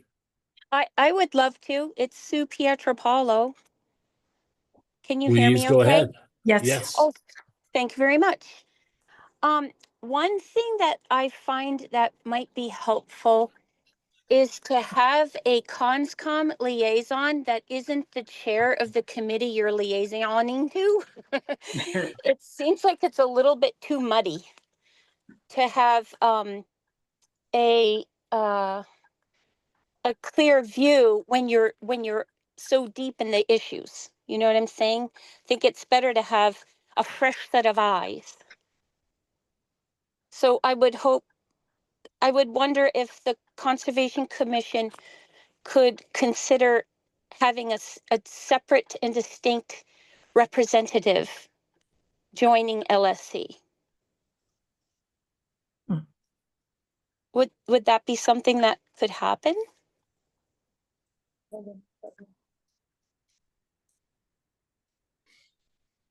I think that I think that's in line with what Sylvia was suggesting. I think it's just going to be a matter of figuring out who and what frequency, just timing wise, time commitment wise. I think Yeah. that'll Yeah. all discussion amongst us, but yeah, that sounds like something that is needed. And it Thank you for that. And should be if I, some, oh, sorry, go ahead, Sue. No, you go ahead, George. Apologies.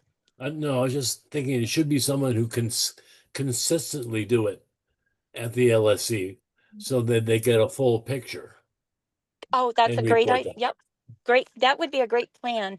But to have it be the same person that's actually in the dirty details and maybe having a hard time seeing the big picture might be better.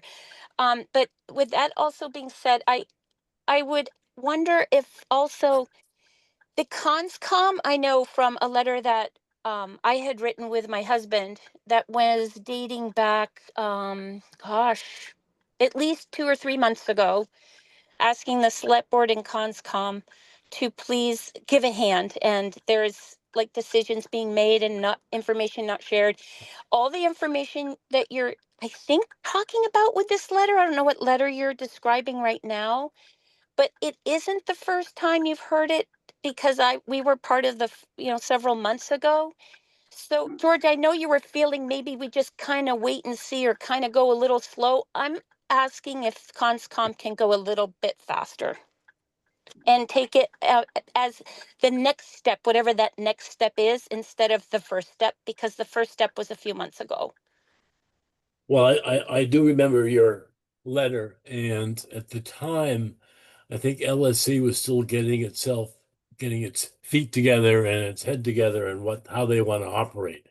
So I think I agree with you. Now is a good time to try to understand where they're headed and try to help them make reasonable choices on how to move forward. Okay. Thank you for listening to me. Thank you. No, thank you.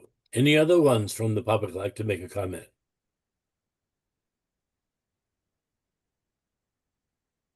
I guess not.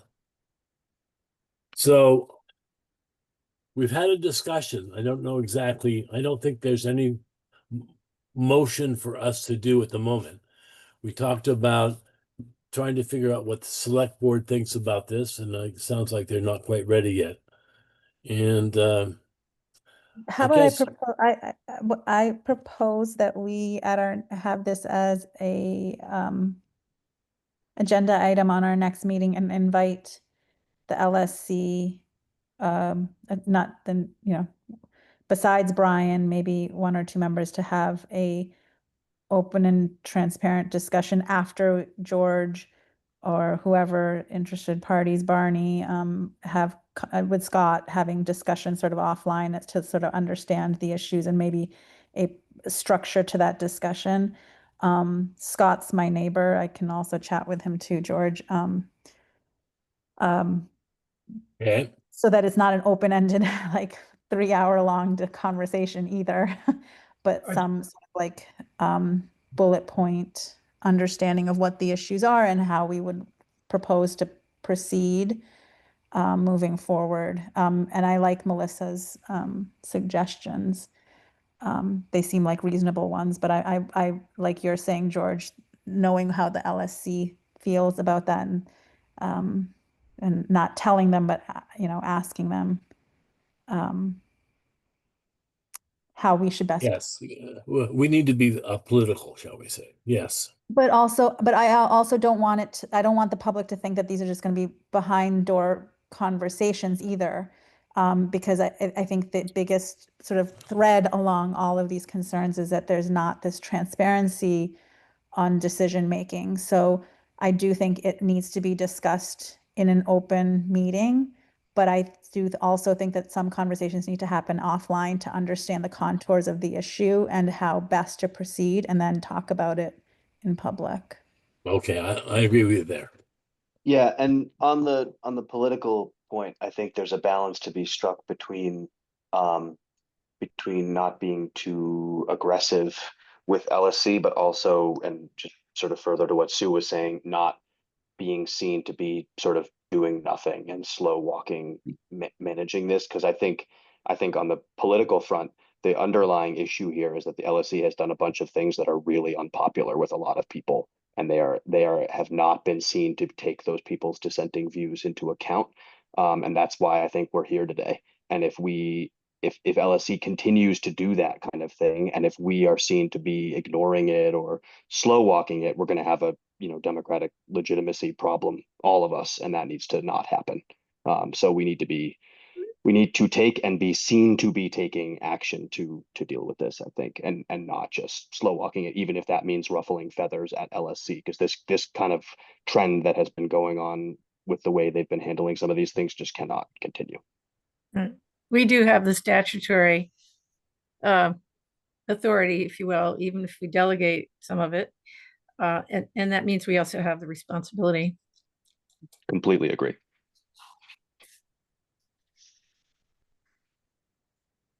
Can I Yeah. just recommend if we have, an open meeting with an LSC member like Navneet had suggested, maybe not next meeting because the September 11th meeting we have right now scheduled 7 to 8 for our like regularly scheduled meeting, and then at 8 o'clock we have the bylaw open house. So I don't want to schedule something that we don't have enough time for that meeting. So just, a detail. Is there somebody else that wants to? I noticed that one of our residents has unmuted herself, and I don't know. I'd love Anybody to. Let's see. I'm sorry, I've missed most of the meeting. We had a previous commitment and I didn't know this was going to be brought up right now. It's Margie Finley. I we have an AgCom meeting and we want to be constructive about this issue and some of the problems. And I think what I would like to see, and I'm not speaking for AgCom, but I think there needs to be some reflection about the charter for LSC. The fact that agriculture is really not mentioned as one of the priorities is a problem because it clearly is not only historical, but in the master plan, one of the top 5 priorities for the town. So I think the charter for LSC needs to respect that, and the volunteers that are working on that committee have to have that lens, not their own lens, but the lens. Uh-oh. We lost you, Margie.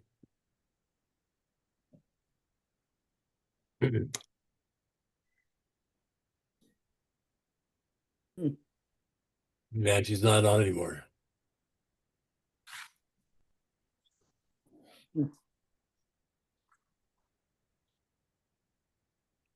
Give her a moment to reconnect.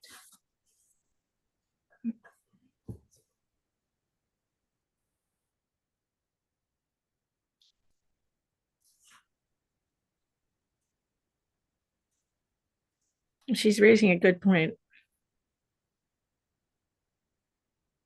Well, this was, in the letter. Well, yeah, but I didn't realize it was missing from the charter. Well, I don't think we defined what LSC has to consider. We said they are in charge of managing the conservation land for the town of Carlisle. Period. Whether that's agriculture or whatever, that's something that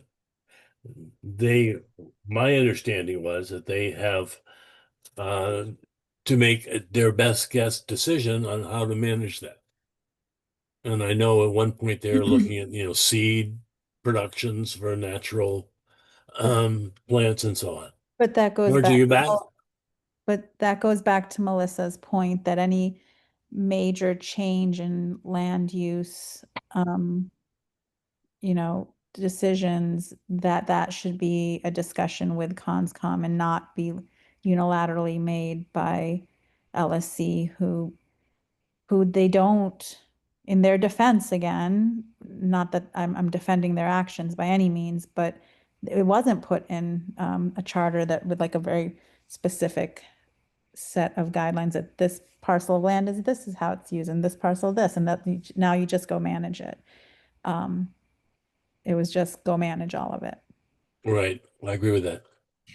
There is quite a bit of verbiage that describes their overarching goal in the charter. Maybe to Navneet's, to your suggestion earlier, Navneet, that we add this to the meeting, the next meeting, and incorporate a few people from LSC and to have a conversation. Maybe also a reading assignment for all of us is to review the charter prior Agreed. to having that meeting and make sure that the charter is incorporated in our packet, just so we can all find it quickly.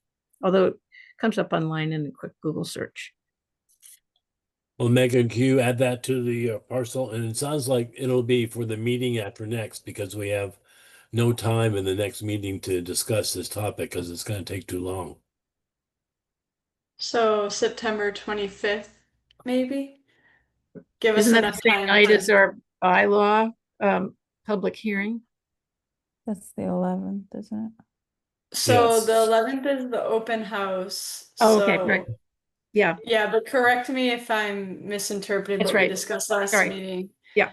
Because I thought then also on the 25th, you all wanted to, you know, if once the public comes in and asks questions or has comments on the 11th, I thought that on the 25th, there would also be The an bylaw. agenda item Yeah. to discuss the bylaw to make Mhm. any revisions, but we can do LSC that night too and just plan on it being a discussion heavy night.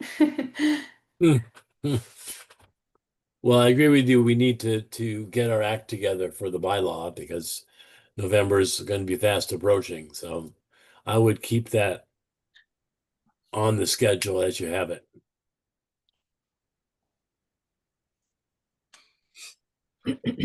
okay. Any other comments? So I think what I heard is I'd like to get at least a top level discussion with Bernie, Scott, myself, and maybe Brian, just to put down, lay the sort of the lay of the land and make sure that we understand what the charter is saying and how it's received by the LSC. And then we can hopefully present on the 25th a little more detailed discussion on recommendations and options. George, this is Sue Pietropalo. May I Yep. ask one addition, if possible? Would you be able to include the vice chair also? So from But- LSC? That's a good. Pardon? I see no reason not to. Yeah. Oh, terrific. I think that would be helpful to have both the chair and the vice chair there. You'll have to remind me though, who's the vice chair? Suki. Suki. Ah, okay. Thank you. Yeah. Thank you. And this is Barney Arnold. I would just support that, George. I think it's a good idea to have that group meet and sort of work through the issues and then be ready at the Right. 20th. Yeah, that sounds good to me too. Okay, so I will send out a letter or email to this group and try to work something out. Notice Margie's back.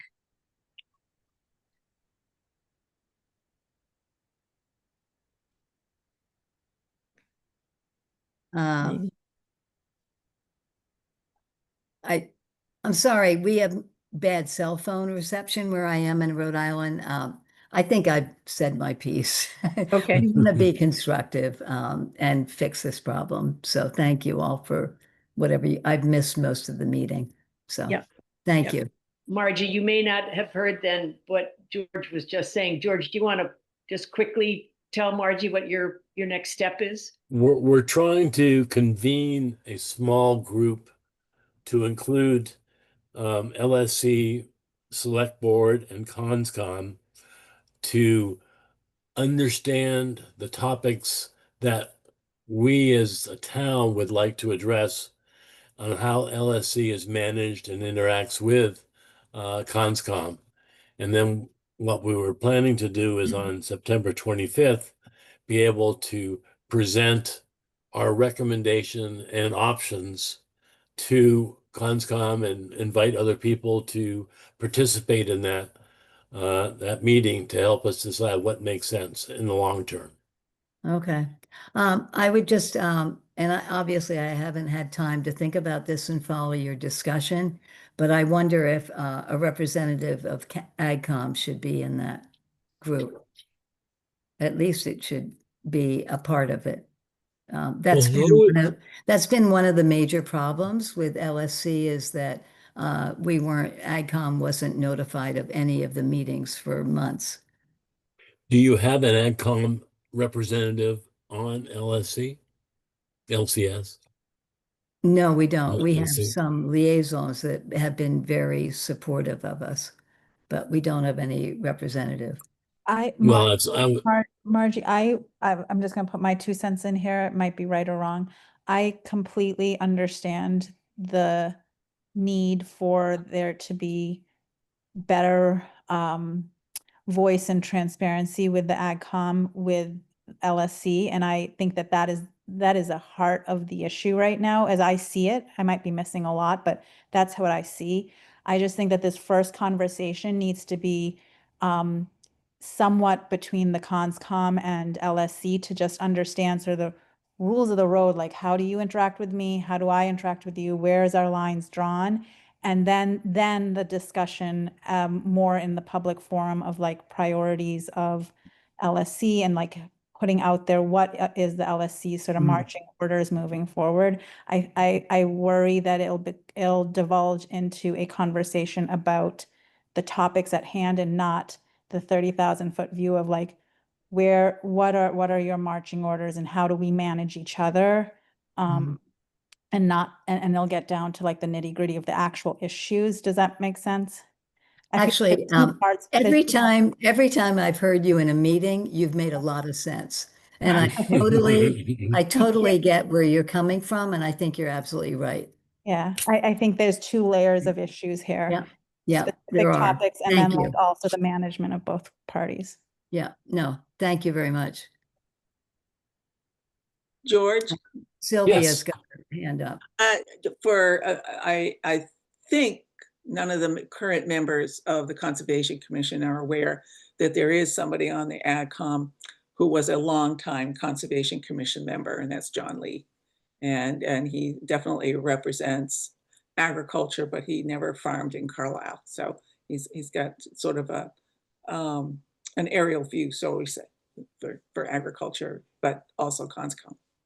He was a conservationist of the year one year. Yes, I believe so. Anyway, he was on CONSCOM. All right, I think we've beaten this topic almost to death. Anyone want to have a last comment? Then I suggest the question is, George, is this you're going to report back on which of our meetings in the future? It's on the 25th, so I'm going Not to the 11th. 11th is for the bylaw. Right. Okay. Thanks. And it's the 25th. Yep. Okay. Moving on. Number 8, DEP file 125-1147, phase 1 permit amendment has been approved by DCR's Office of Dam Safety. So is that just an update for us to know that was approved? Is that, Megan? Yes, it's an update because I believe you all have been waiting quite a while for that approval. So the next step is submitting an amended order of conditions to Mass DEP and also, I guess, ourselves for the slope stabilization of the dam, which I basically have drafted. Probably will officially submit it to, the commission tomorrow so that it will be on the September 25th agenda. So just an update that that project is moving along. So it's no longer, upheld by Office of Dam Safety. It's Got it. progressing. Got it. Well, Progress I is look. good. And Sylvia looks like she has a question. I just wanted to, I want to thank you for including the entire approval letter from the Office of Dam Safety. I think that everyone should take a look at it. There's a list of conditions that they have that are going to cost a fair bit of money to do. And I so hope we have enough money in the the CPA committee, kitty, for all the conditions that they have. It's a lot of on-site inspections with ODS and the design engineer and the contractors that we didn't know were going to be necessary when we originally submitted the application for this project to CPC for the money. Hopefully it will be enough, but I think that when we got estimates from Stamsky, that they certainly know what yeah, ODS would require in terms of I hope so. interim supervision and reporting. It Yeah. seemed But, it seemed more than what I expected. I'm no dam safety engineer person, but it seemed more than how it was billed initially to I'm us. guessing this is boilerplate. I hope so. But they mean business. Yeah, but it's boilerplate. They have to include whatever they would include for any jurisdictional dam Yeah. in such a letter.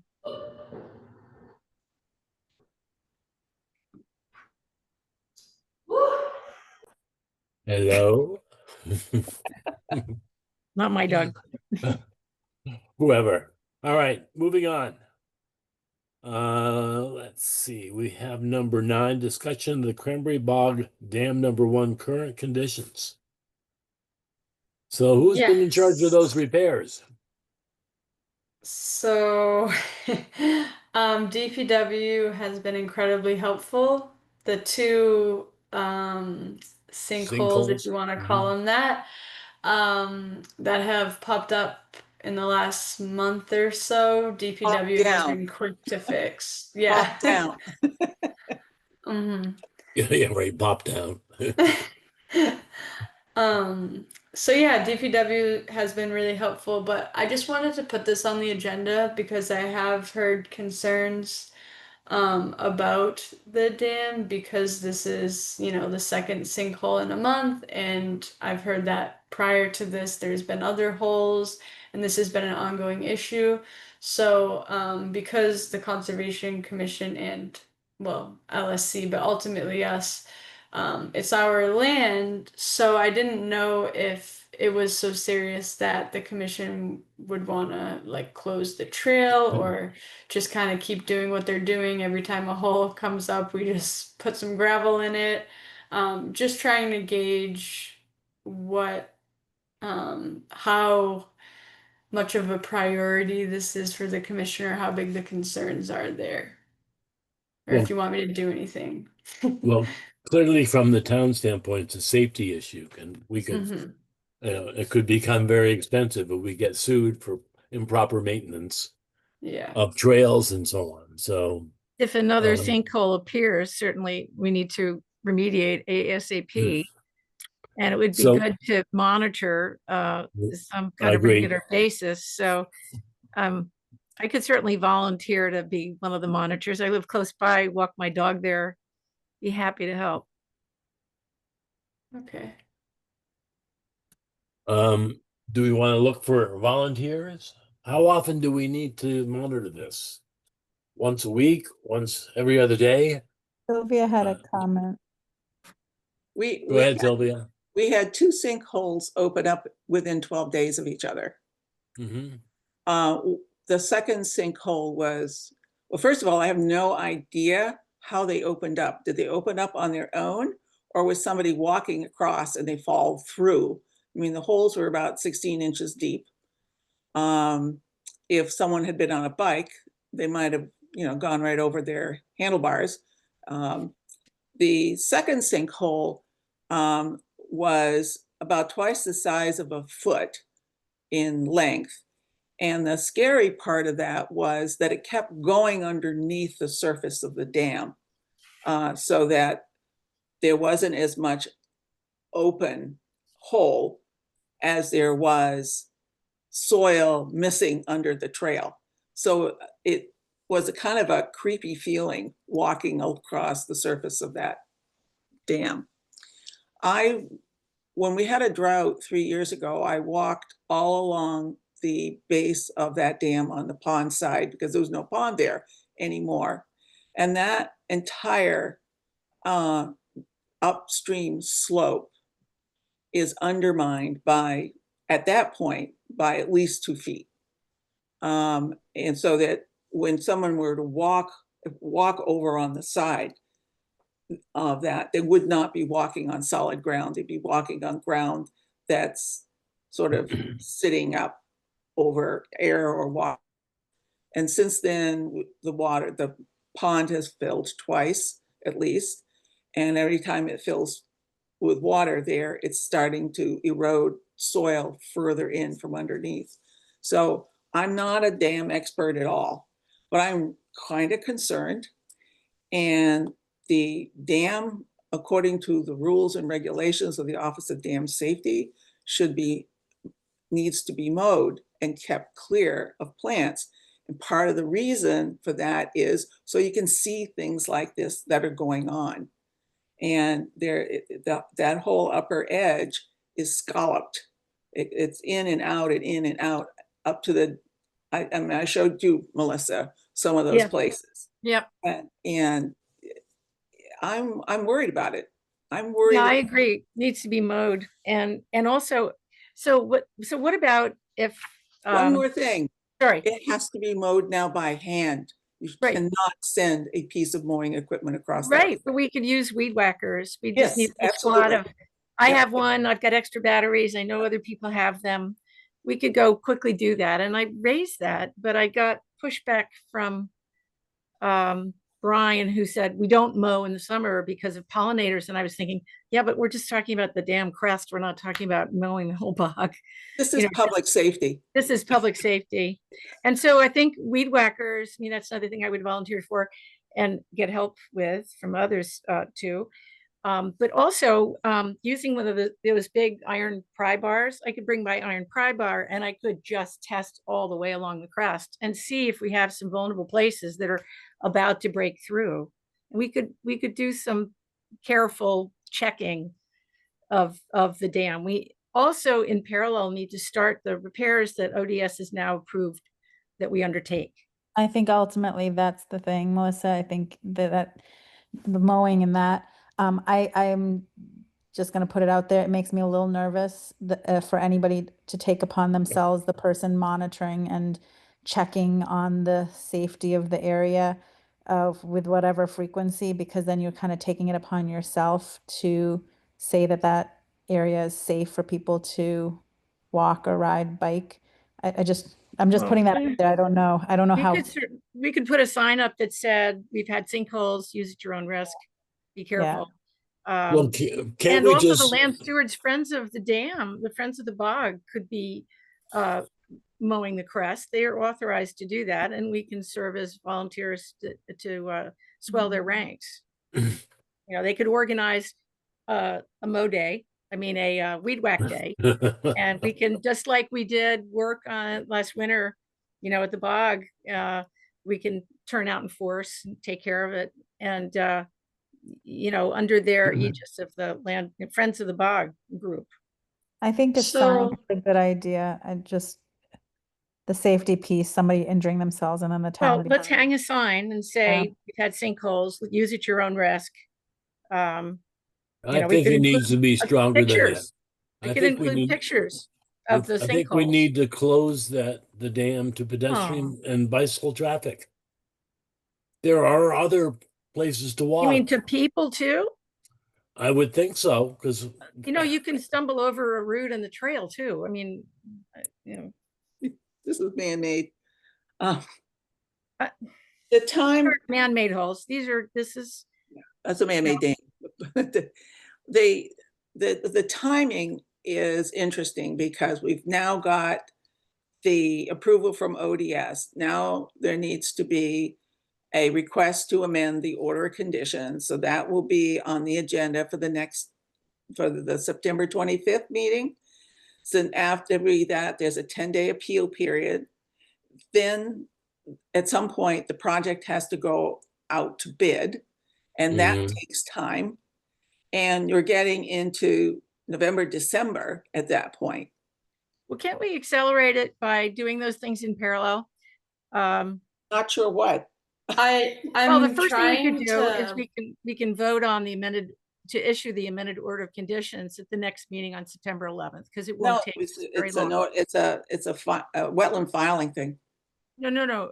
Well, anyway. Yeah, it needs a legal ad, and so Legal ad, the public legal ad, notice, yeah. All right. butter notice. We want to make sure that we can do Yeah, that we've done on it the September before. 25th meeting without any slippage, right? And then Yeah. in parallel, we should have, do we have to have that issued before we can solicit bids? Yes, but I am already I'm starting to work probably next week.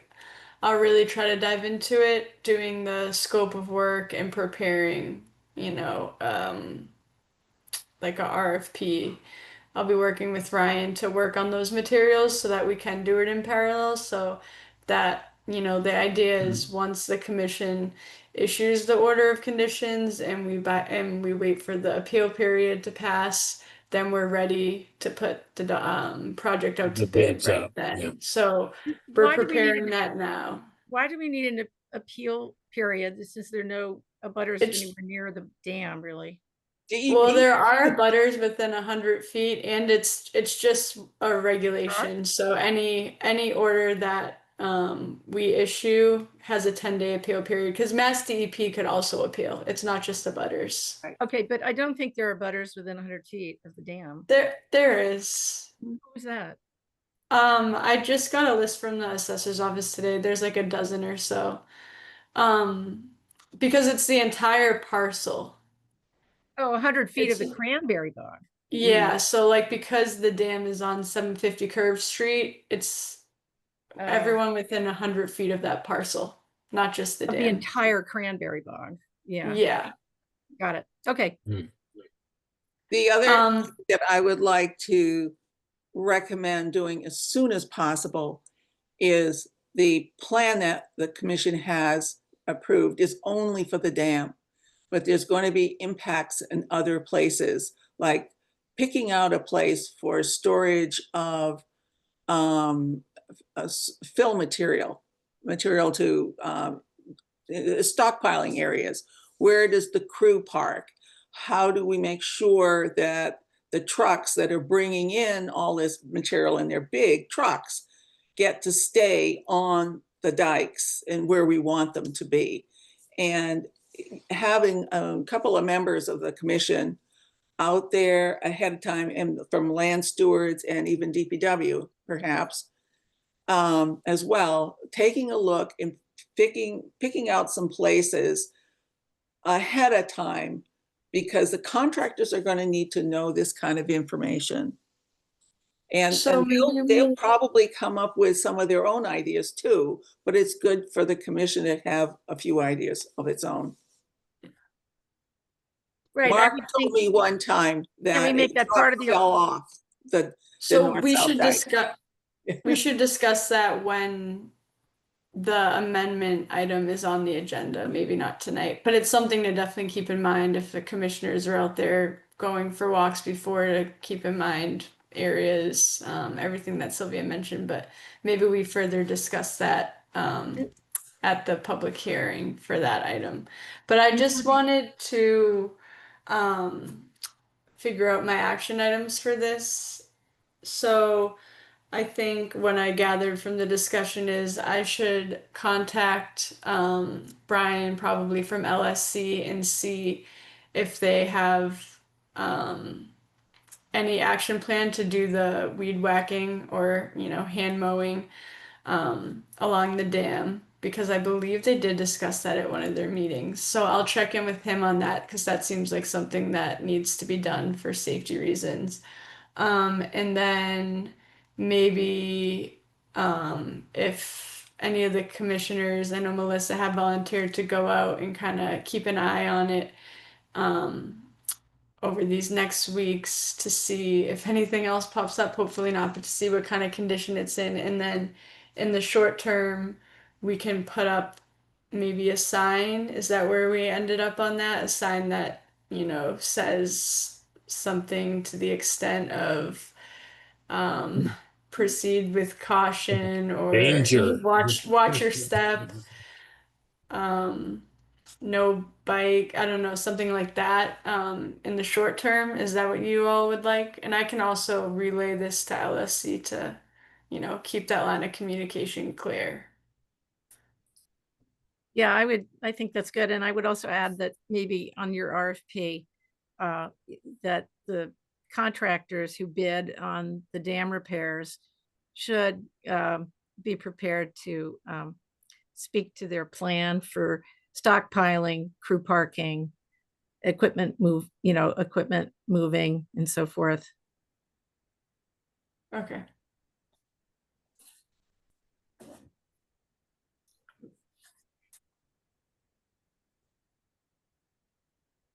All right. Item number 10, Beaver Management Plan for Carlisle Cranberry Bog number 1, proposed. Do we have a proposed plan? Yes. You asked me I to know. do this in the spring, about the same time Ryan asked me Yes. to work on cleaning up the office so that when Megan came in, she wouldn't take one look at it and turn around and leave. So, I put off doing it. And we can't put it off anymore. So I provided you with a 3-page document. The first page is really a history to give to the Dr. David Waddles, who's the bear and fur bearer biologist for Mass Division of Fisheries and Wildlife. And I think the bottom paragraph I can condense a bit, because I think there's some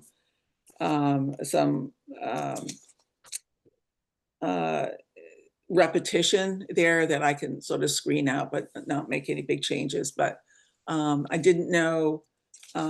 So basically what this is to find and hire a licensed beaver trapper that is willing to do the work of trapping in that particular kind of an area. We contacted 2 people in the spring and both of them declined. But I think I've given Megan one that agreed to do it earlier when this happened in 2022. But at that point, the beaver died of his own causes or natural causes. And so it wasn't necessary to do any trapping, but this particular person did agree. So hopefully Megan can reach out to him. And then the next phase would be to and also to find out how much it would cost to do that. Then the next phase would be to find someone willing to remove the lodge and able and has the right equipment to remove the lodge. The last time it was done by Mark Duffy, and he had some gravel, appropriate gravel that he put in the hole that the beavers made underneath their lodge, which is yet another reason why the Office of Dam Safety doesn't like beaver lodges on earthen dams. And then once we know the cost for removing the lodge and the cost for trapping the beaver, singular or plural, that associated with that lodge, if it is at that point within the beaver trapping season, well, first of all, we'd have to get the cost and find out where that money is going to come from. And then we need to provide the permit, get the permit from Dr. Waddles, and get the lodge removed once the beaver's been trapped. This is, as far as I'm concerned, really sad assignment to be given. I don't take any pleasure in this at all.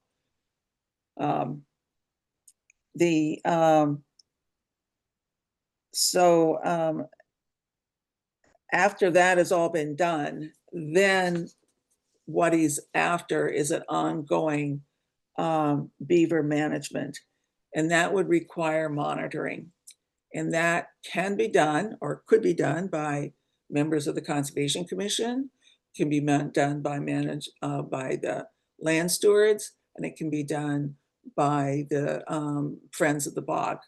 But this part, they would need, you and they would need to buy into that. And I didn't get this done in time to get it on the agenda for the last land stewardship meeting, so they haven't seen this.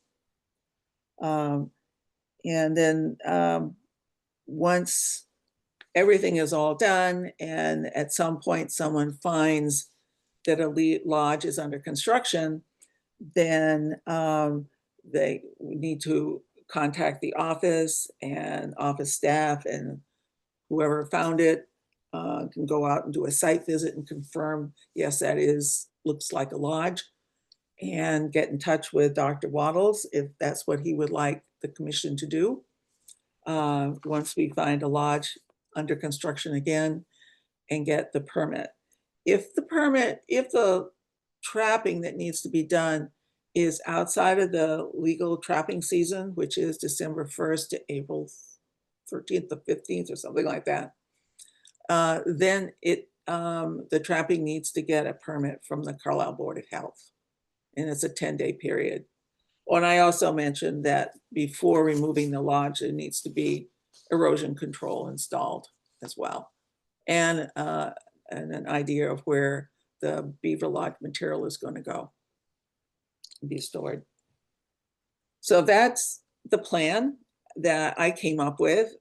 As far as I know, there's no plan online that shows how to do a beaver management plan for a beaver lodge removal, because it's not legal to remove beaver lodges, and certainly not. And so what is different in this case is the lodge is on a dam that is regulated by the Office of Dam Safety, and the Office of Dam Safety, it says you can't have a lodge there. So we're in a catch-22.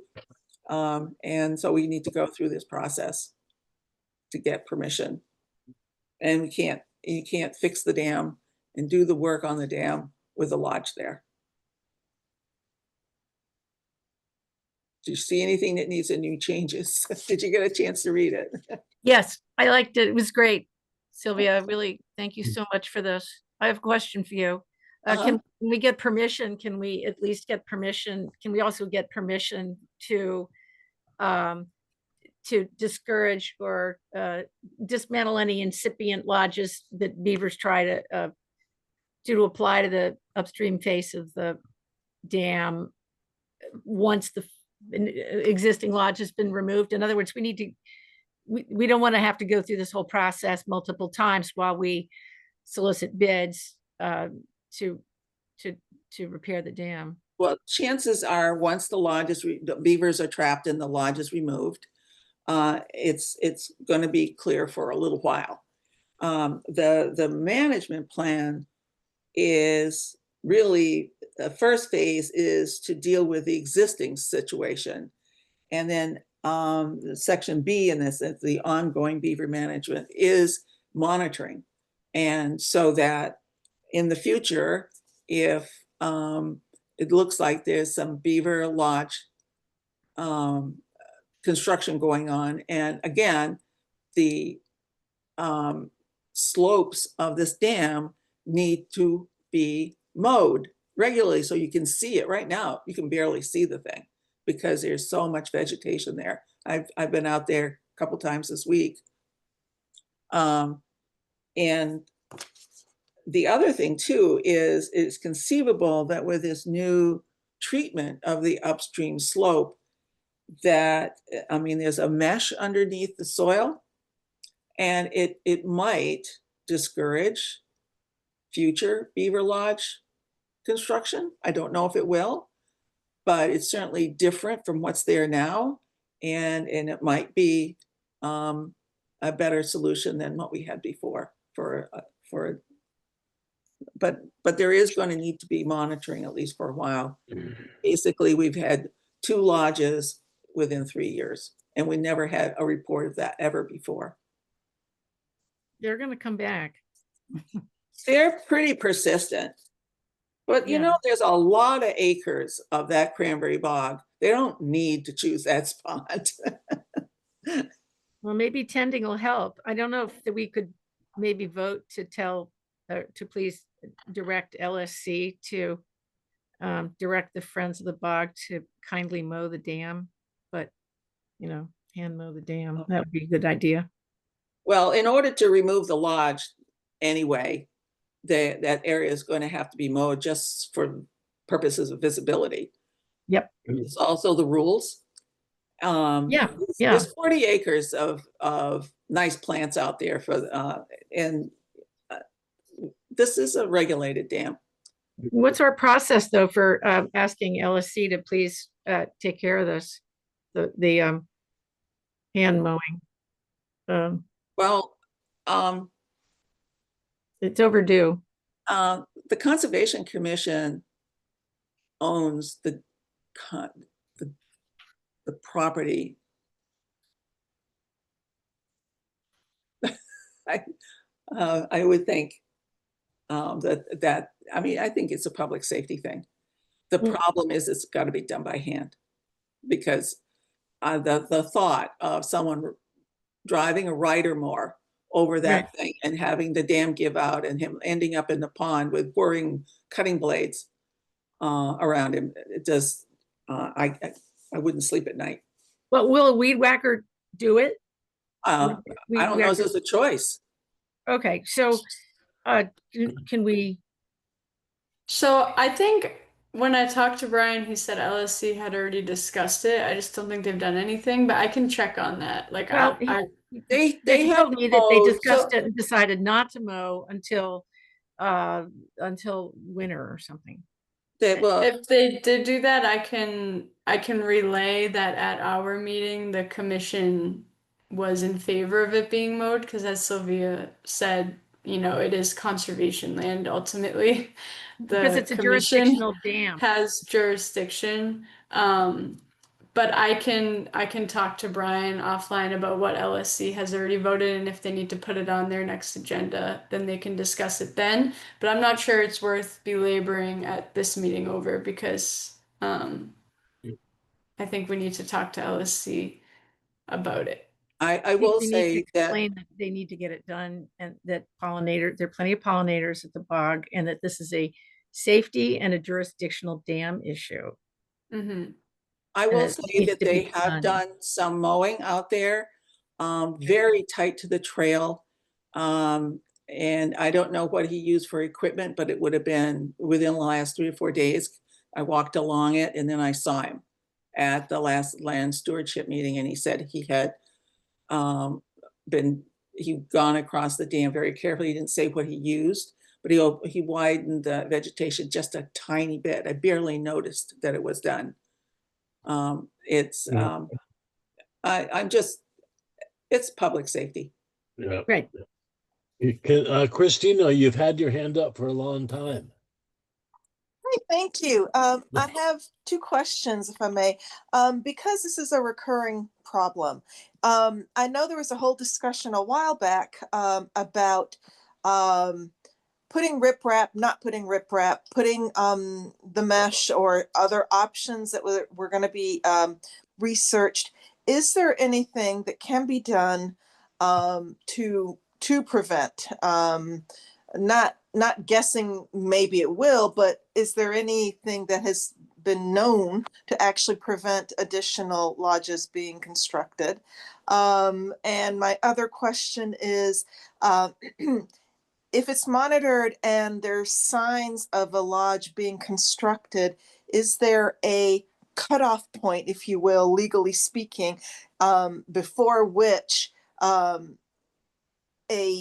lodge in construction can be dismantled, so that we don't have to get to the point where beavers have to be drowned and going through this entire process of removing an established lodge. So those two questions. Thanks.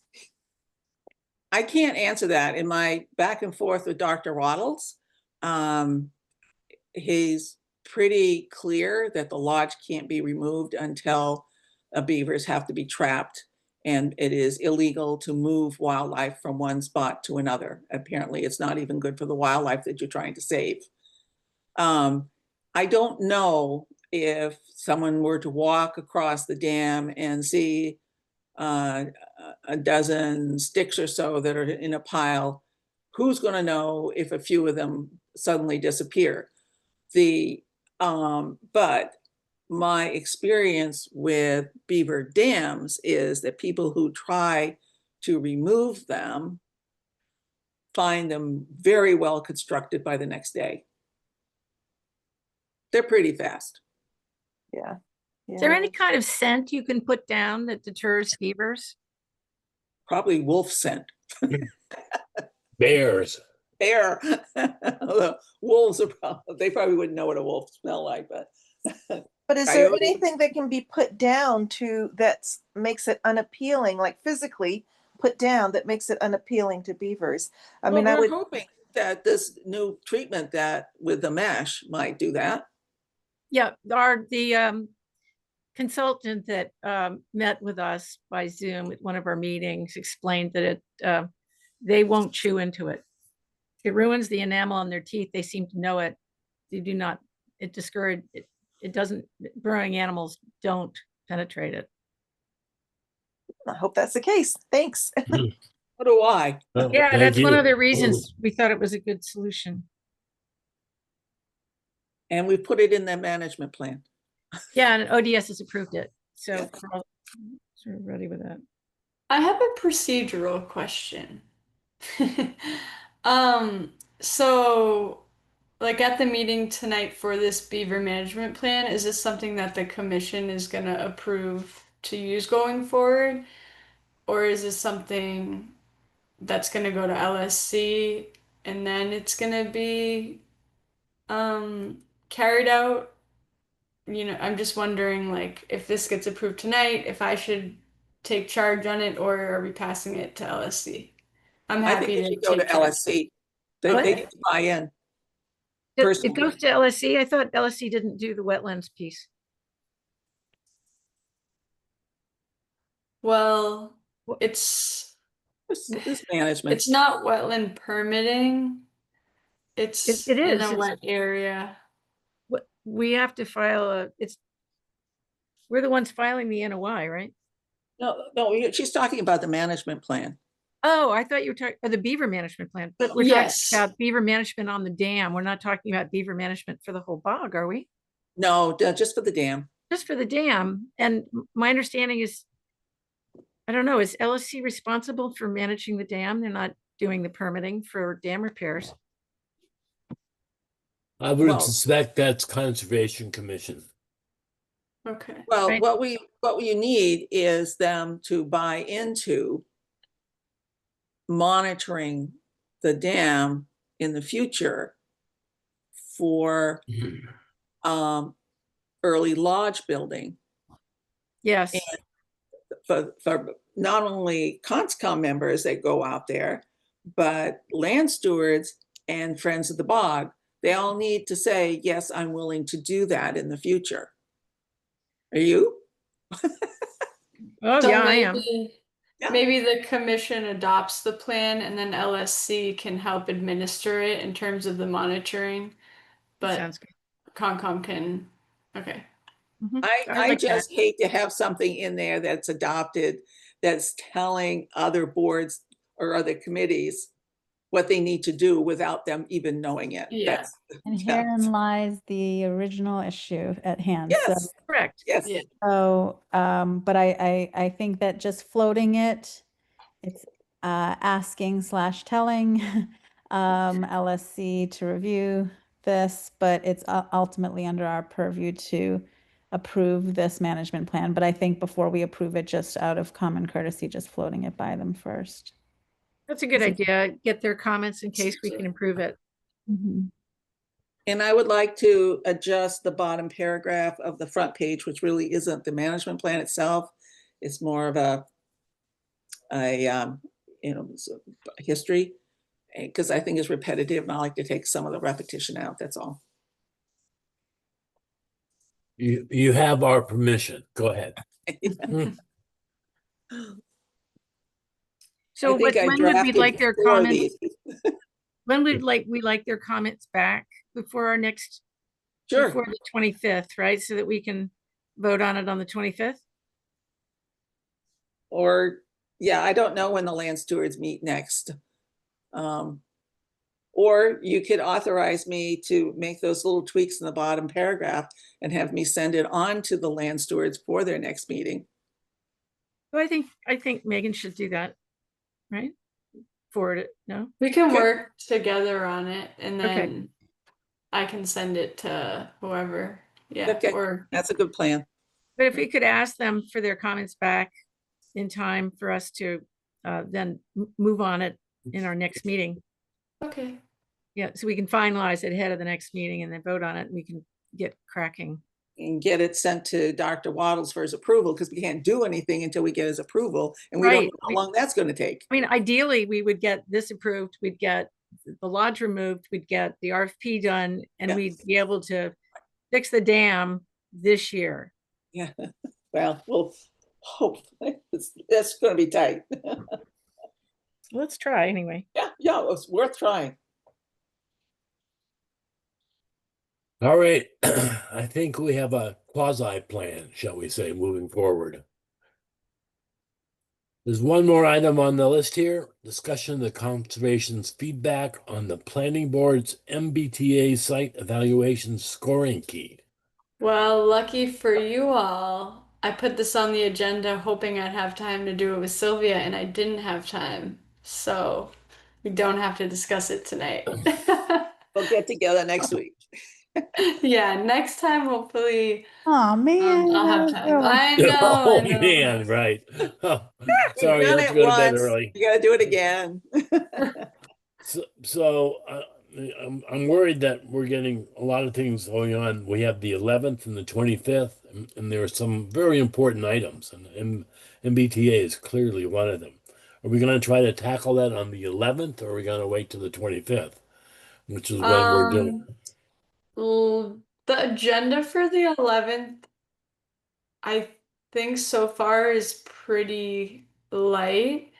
So if that's the only discussion item, then I'll tag it on, but let me take a look. Because yeah, I want to make sure we leave time for the whole bylaw open house at 8.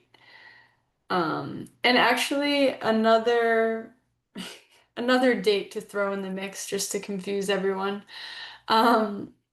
So the select board, I got an email today that they want a status report at their September 9th meeting about the bylaw. I think they want to know how much outreach the commission has done, if they need to do more, so probably filling them in on the open house. I think they want to know if we're making revisions to the bylaw. And if so, if there's enough time from when the revisions are made to when the town meeting is. Just really providing like a status update on everything before they get to the town meeting so they can make sure when they put it on the agenda, it's ready to go. I think that's why. So that's September 9th. I got an email about it today. I don't know if there's anyone who would want to provide that status update, or if no one can, if I'm given the information. then I can do it. But just wanted to make you all aware of that. We don't have much to update them, Wes, because we're having our Yeah. big meeting 2 days later, and we've done I nothing since we last saw the selectmen. So I would say ask them if we could do it another time after we've Okay. gotten some feedback at our open house. I wasn't sure if the commission and the like prior to now had done any like outreach or open houses, so I didn't know if that was part of the status update. I just wasn't here, so I don't know, what happened previously. Wasn't it presented or To the select board, yes. In the Board of Health, that's on the it. Board of Health? That's it, okay. I was remembering the Board of Health. And are there other presentations scheduled? Isn't there one with the ESC?